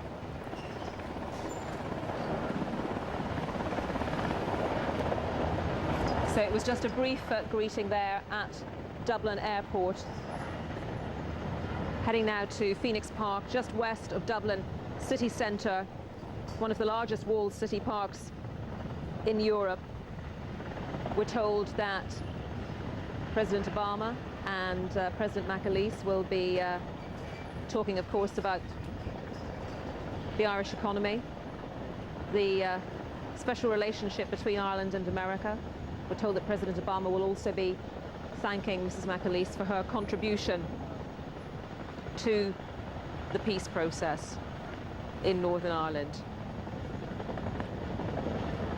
And later on in the day, the President will then travel to Moneygall in County Offaly, his ancestral home, the place that his great-great-great-grandfather, Falmouth Kearney, left in 1850, aged 19, one of millions of Irish who left Ireland for America in the years between 1845 and 1855 in the wake of the Irish potato famine. We're told that that will be a very personal visit, really just involving Moneygall residents and those very closely connected to Moneygall. Quite severe restrictions, we're told, on other people who wanted to get in. They wanted to keep it small, personal and private. We expect the Obamas to visit the village pub, which has been eagerly anticipating this trip since it was announced back on the 17th of March. Es geht dann noch weiter nach London, Frankreich, da steht das Örtchen Deauville auf dem Programm und dann Polen ist die letzte Station seines Besuchs hier in Europa. Nach Deutschland wird er diesmal nicht kommen, denn Obama empfängt Angela Merkel am 7. Juni in Amerika zu einem Staatsbankett samt Ordensverleihung und deswegen konzentriert er sich diesmal auf die anderen Länder. Ja, wie gesagt, heute der Auftakt für seine Europatour. 5 Tage wird sie insgesamt dauern. In Dublin trifft er sich gleich mit Präsidentin Mary McAllister und dem Premierminister Edna Kennedy. Aber auch ein sehr persönliches Highlight steht auf seiner Agenda. Er wird nämlich in ein 300-Seelendörfchen gehen. Von dort aus ist sein Urgroßvater mütterlicherseits im 19. Jahrhundert in die USA ausgewandert. Jetzt öffnet sich die Tür des Helikopters, die zweite auch noch. Und mit Spannung wird das Präsidentenpaar der USA warten. Da hat man ihn schon kurz gesehen, da ist der Barack Obama und seine Frau Michelle. Er hilft ihr ganz gentlemanlike aus dem Helikopter. Ja, in Irland ist es recht stürmisch. Michelle versucht, ihre Frisur zu retten, aber sie scheinen beide sehr, sehr gut gelaunt. Regnen tut es nicht. Das ist ja schon mal ein gutes Zeichen und sorgt sicherlich für positive Stimmung. Vor 10.000 Zuhörern wird Obama heute in der irischen Hauptstadt eine Rede halten. Und Medienberichten zufolge könnte es dabei um das Thema Auswanderung in die USA gehen. Denn sein Urgroßvater, der ist im 19. Jahrhundert eben auch aus Irland in die USA ausgewandert, und zwar von dem Dörfchen Moneygall aus. Dort stammen also Obamas Vorfahren her und dort wird vor allen Dingen er und seine Frau Michelle werden dort heute erwartet. Und seit Wochen steht dieses Dörfchen Kopf, ist völlig außer sich und putzt sich heraus, damit es sich von seiner besten Seite zeigen kann. Und vielleicht noch ganz interessant, ein noch in lebender Cousin von Barack Obama in Moneygall. Das ist ein Cousin, jetzt muss ich selber aufpassen, 8. Grades. Dieser lebt dort, ist 26 Jahre, ist Buchhalter von Beruf und dieser erhielt ein Ticket mit der Nummer 001. Denn man kann nicht so einfach mal eben den Präsidenten anschauen. Man bekommt also Tickets mit Nummern drauf, um bei der Stippvisite des amerikanischen Präsidentenpaares dabei zu sein. Es herrschen die strengsten Sicherheitsvorkehrungen. Die Obamas sind jetzt wieder in ein Auto gestiegen, jetzt geht es los. Es wird jetzt in Richtung der Präsidentin McAllister und des Premiers Kennedy gehen, die das Präsidentenpaar gleich empfangen werden. Und dann wird Barack Obama vor Zehntausenden Zuhörern eine Rede halten. Ja, sein Sentinel Highlight, der besucht dann heute Nachmittag in dem Dörfchen Moneygall. Und die zweite Station von Barack Obama ist dann am Dienstag London. Der britische Thronfolger Prinz Charles und seine Frau Camilla wollen die Obamas persönlich vom Flughafen abholen. Und während also Barack Obama und Michelle jetzt hier in einer Kolonne in Richtung der Präsidentin McAllister und des Premiers Kennedy fahren, dort dann begrüßt werden, machen wir ganz kurz weiter mit einem deutschen Thema. 300 Seelen wohnen dort, unter anderem ein Cousin 8-fachen Grades. Hier kommt der also jetzt herein, wird offiziell begrüßt. Und ja, die Stimmung scheint locker und heiter zu sein. Die beiden scherzen. Nach Deutschland wird Obama diesmal nicht kommen. Am 7. Juni trifft er Angela Merkel. In Amerika hat sie eingeladen zu einem Staatsbankett samt Ordensverleihung. Die zweite Station von ihm ist morgen London. Dort trifft er die Queen zu einem Mittagessen und ihren Gemahl Prinz Philip und natürlich abends auch ein Staatsbankett. Und er wird sogar als persönlicher Gast übernachten. Hier trägt er sich jetzt in das goldene Buch der Stadt ein, so sieht es für mich zumindest aus. Here you go. Und damit gibt er den Füller ab an Michelle.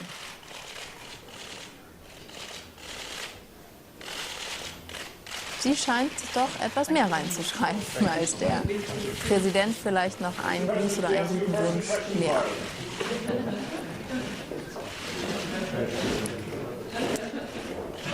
Ja, jetzt ziehen sich die Präsidenten zurück und bei diesem Gespräch werden wir nicht dabei sein.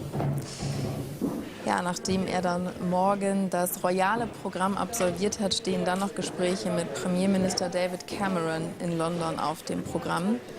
Und außerdem, er wird dann noch eine Rede natürlich auch in London halten. Ja. As with any presidential visit, quite an entourage, quite a spectacle, a huge presence as the Air Force One landed at Dublin Airport, and then the Marine helicopter took President and Mrs. Obama west of Dublin city centre to Aras and Uachtaráin. In Irish, that simply means House of the President. It's where the Irish President, Mary McAleese, lives, and the President and First Lady are there at the moment. Mrs. McAleese tells a story of how she first heard of Barack Obama. It was back in 2004, and her son called her at 4 a.m. in the morning from the Democratic Convention saying very excitedly that he'd just seen a future president of the United States, and Mrs. McAleese presumed he was talking about, at the time, John Kerry, the then prospective presidential candidate. And he said, no, it's a politician from Chicago called Barack Obama. And he said, you've got to watch out for him. And how right he was. And her son then went on to campaign for Barack Obama in, of course, his successful presidential election campaign.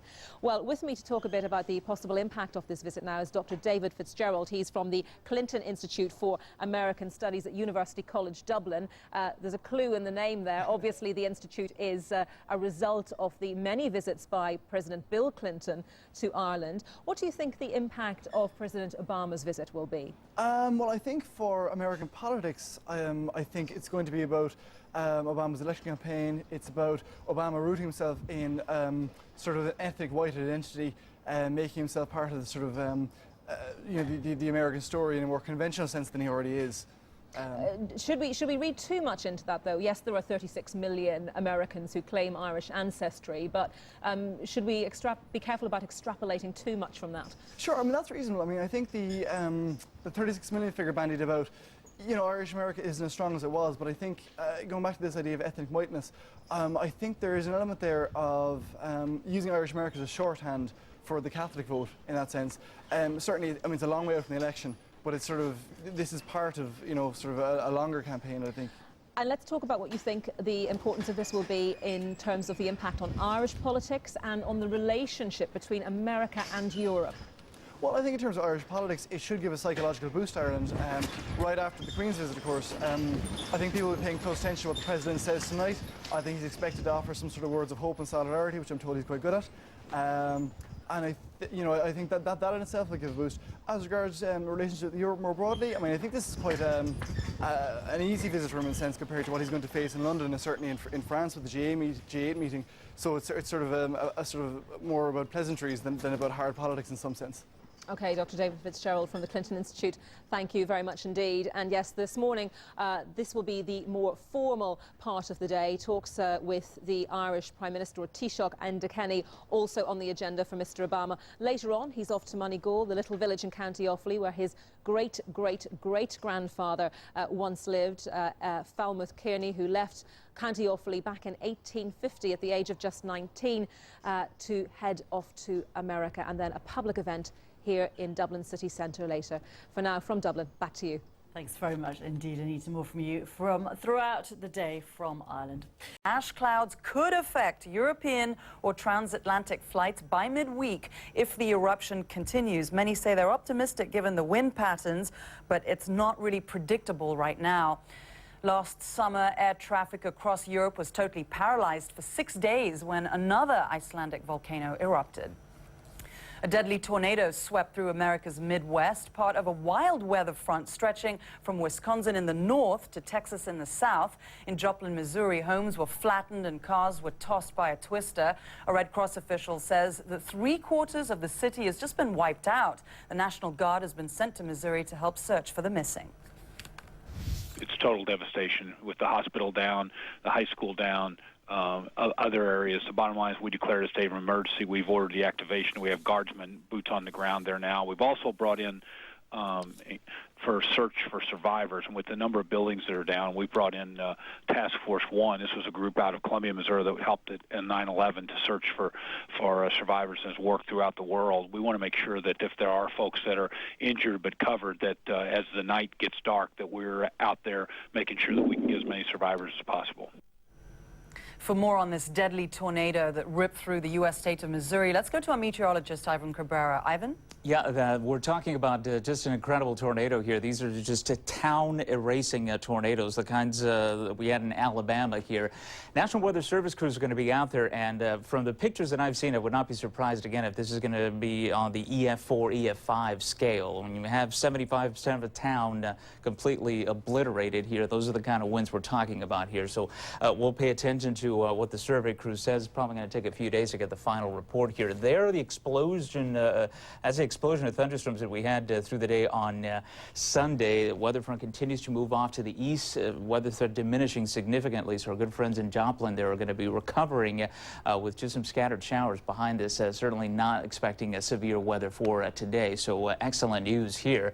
We'll keep you posted on what the survey crews find. This is a radar, a zoomed-in radar perspective, right? The classic hook echo that we're used to seeing. I've circled this here. That shouldn't be there, right? That's not a hail core. That's not rain. That is debris getting picked up by the radar as it got picked up by the tornado. That's why sometimes your neighbor's house can end up several miles away. Just an incredible picture there, incredible scenes coming out of Joplin. Our other story that we've been following is this developing tropical storm, and I got to say, with the latest computer model forecast, a little bit more concerned about the Philippines. If you're watching us from northern Luzon, you must pay attention over the next several days. This will be not only a typhoon, but we are talking about the potential for a Category 4 typhoon, and it is. I mean, if this is things going to get this close to the northern tip of Luzon, and if it's a big storm here, the damaging wind certainly could be onshore. This is about 72 hours, and then it's going to take that hook up east of Taiwan, heading up to the Ryukyu Islands here, but it's really going to get its act together over the next 48 hours. They're tightening up. You see the wind core there becoming more significant. First typhoon of the season. We're going to be following that. And then the ash cloud as well. Going to be a busy week here at the weather department. This is for the UK. We'll see the ash cloud first. This is for tomorrow night, and then spreading further to the south and east. We'll keep you posted on all of it. Zane? Oh, Ivan, say it ain't so. I know. Ashmageddon too. Okay. On Saturday firsthand as the ash started falling all around them. For more, we're joined by the manager of the Islandia Hotel Nupar, Sirun Kapitola. Thanks for being with us. What's it like to be so close and watch it? It is actually difficult at this moment to be so close. All our guests have left the hotel. They were able to leave yesterday, just after lunchtime. The police gave permission to leave the area because it cleared up a bit. But actually the ash is not more falling at this moment. It's because there's ash all around and the wind is blowing very hard. So that's for our visibility from the hotel might be 10 meters. If your guests have gone and they've been evacuated, many of them said that they were it was kind of amazing and almost exciting to just have dinner and watch this eruption. But you're still there, other staff are still there. How worried are you? At this moment, it's a bit scary, actually. But I know that we are not in danger because it's just ash lying around and it's uncomfortable. We cannot go out. But it was a beautiful scenery on Saturday. We had such a great view for the volcano starting, and that beautiful scenery just turned into a little kind of nightmare, actually. Well, you have front row seats to that. We hope it does not turn into a nightmare and disrupt millions of people and their travel plans. Thanks so much for talking to us. Plume of smoke from the volcano Grimsvötn erupting over the weekend. The European airline industry is really worried. If you were a traveler crossing the pond on either end, you may be worried too. Watch this space.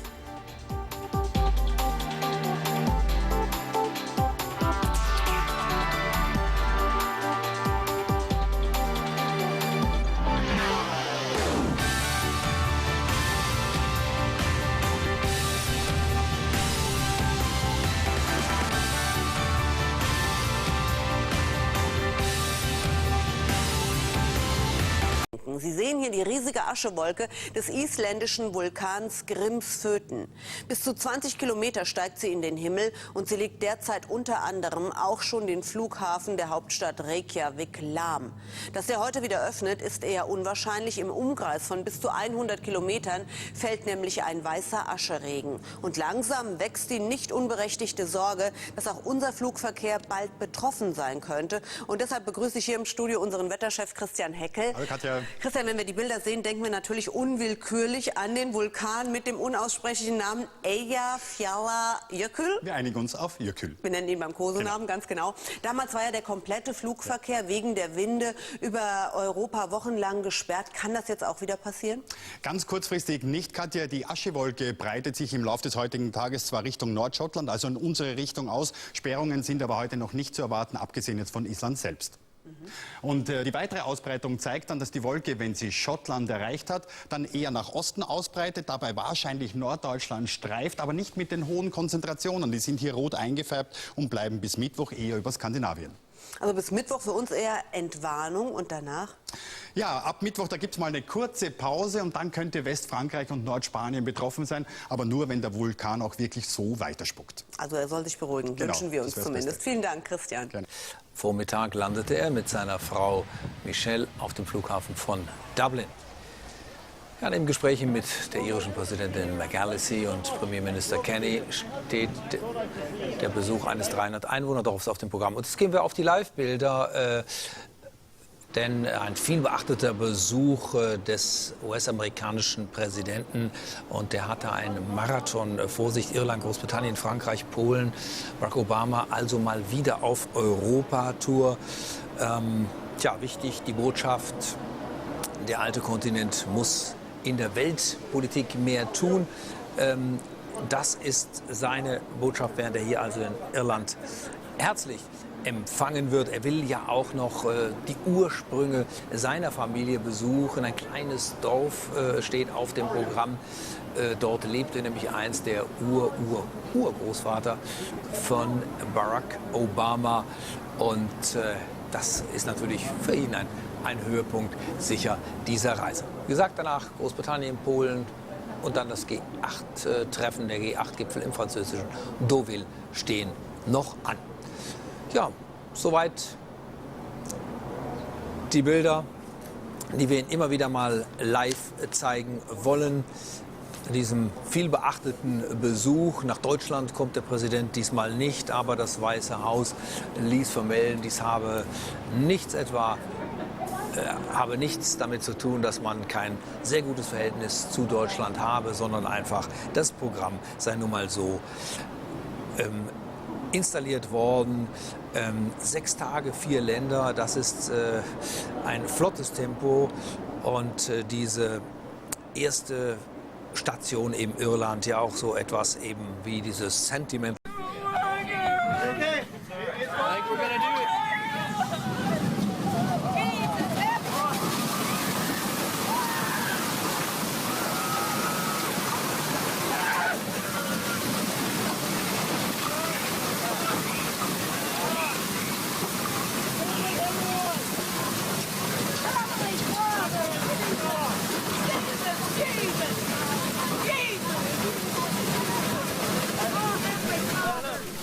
You could hear people wailing there before the storm tears through, and a woman in the background yelling, Jesus.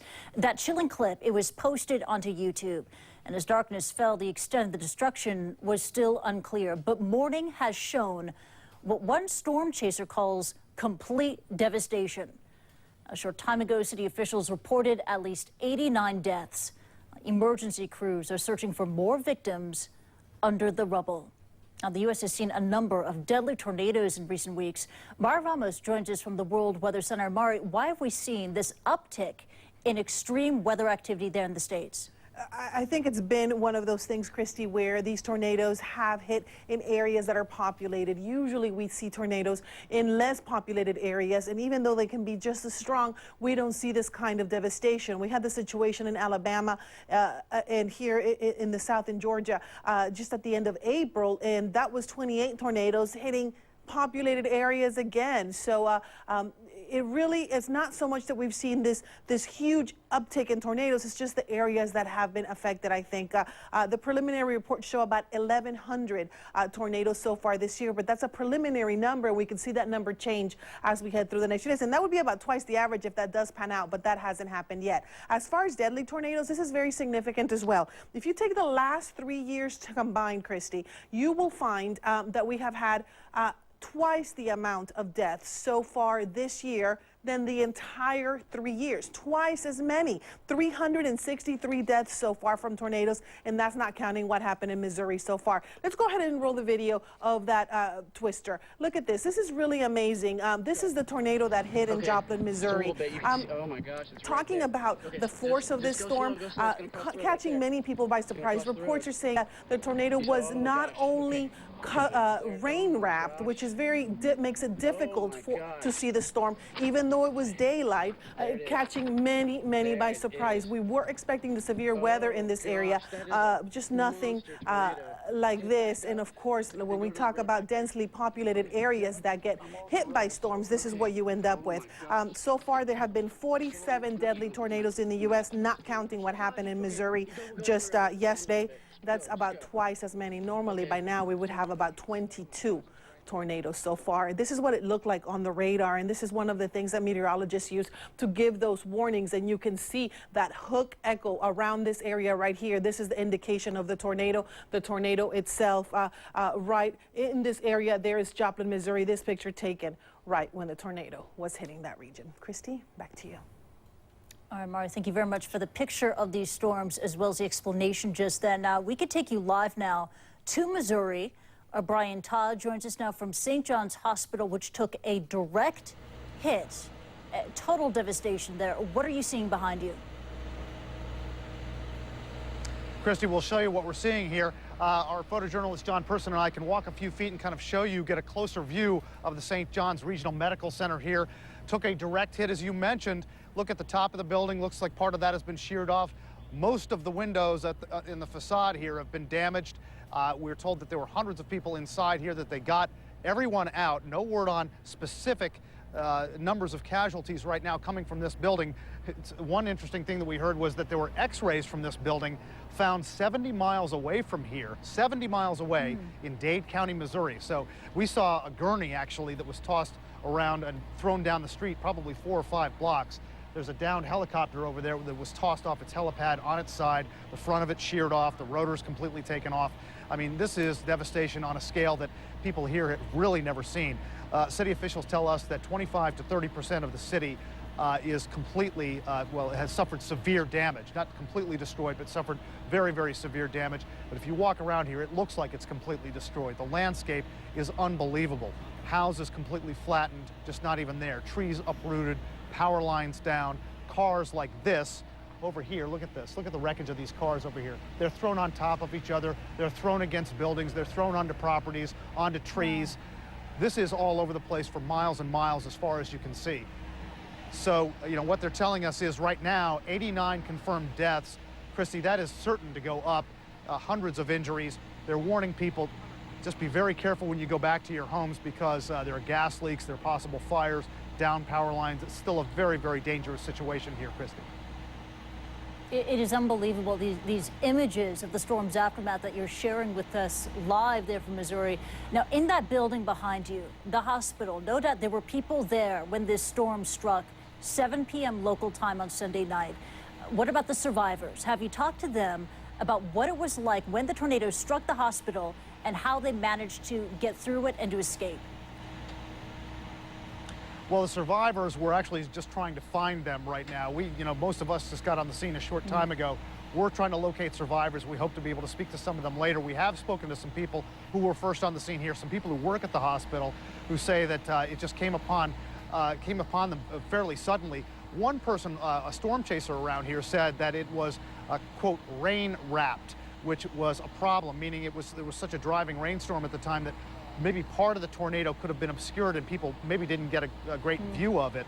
But one of the officials here said that they had about a 20-minute warning between when the tornado alerts first went off and when it hit. That's about double what they normally get, so that could be a very positive thing. That could end up saving some lives. Brian Todd joining us live from the scene. Thank you very much indeed, Brian. Where, in addition to meeting with Irish leaders, Mr. Obama will stop at the village of Moneygall. Now, that is the town that is home to a distant branch of his family tree. And the next day, President Obama visits Queen Elizabeth in London and meets with the British Prime Minister, David Cameron.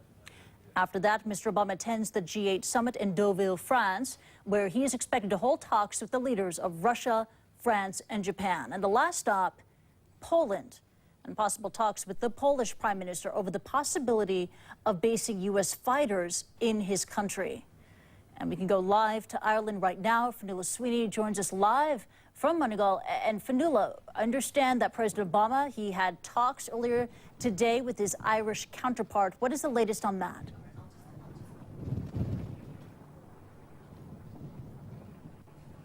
Well, essentially, greetings, first of all, from a very windy Moneygall. We're expecting a storm system to pass through here, and there's been a lot of speculation about whether indeed Barack Obama will be able to take a helicopter down here. If not, he will have to drive an hour and a half outside Dublin to the birthplace of his forefathers. Yes, indeed, he did earlier in the day meet with the Irish President and also the Irish Prime Minister. And in speaking with the recently elected Irish Prime Minister, President Barack Obama reaffirmed the strong relationship between Ireland and the United States and drew parallels with the diaspora in America.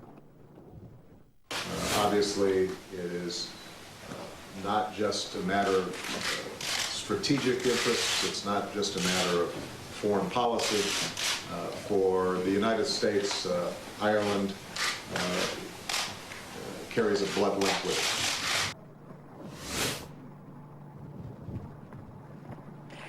Well, in an hour and a half from now, Barack Obama expected to land by helicopter a short distance from where I am. This town really hasn't been the centre of this much attention ever in its existence. In 1850, Barack Obama's great-great-great-grandfather, Falmouth Kearney, left this little village, which today has 300 inhabitants, and he left for the United States.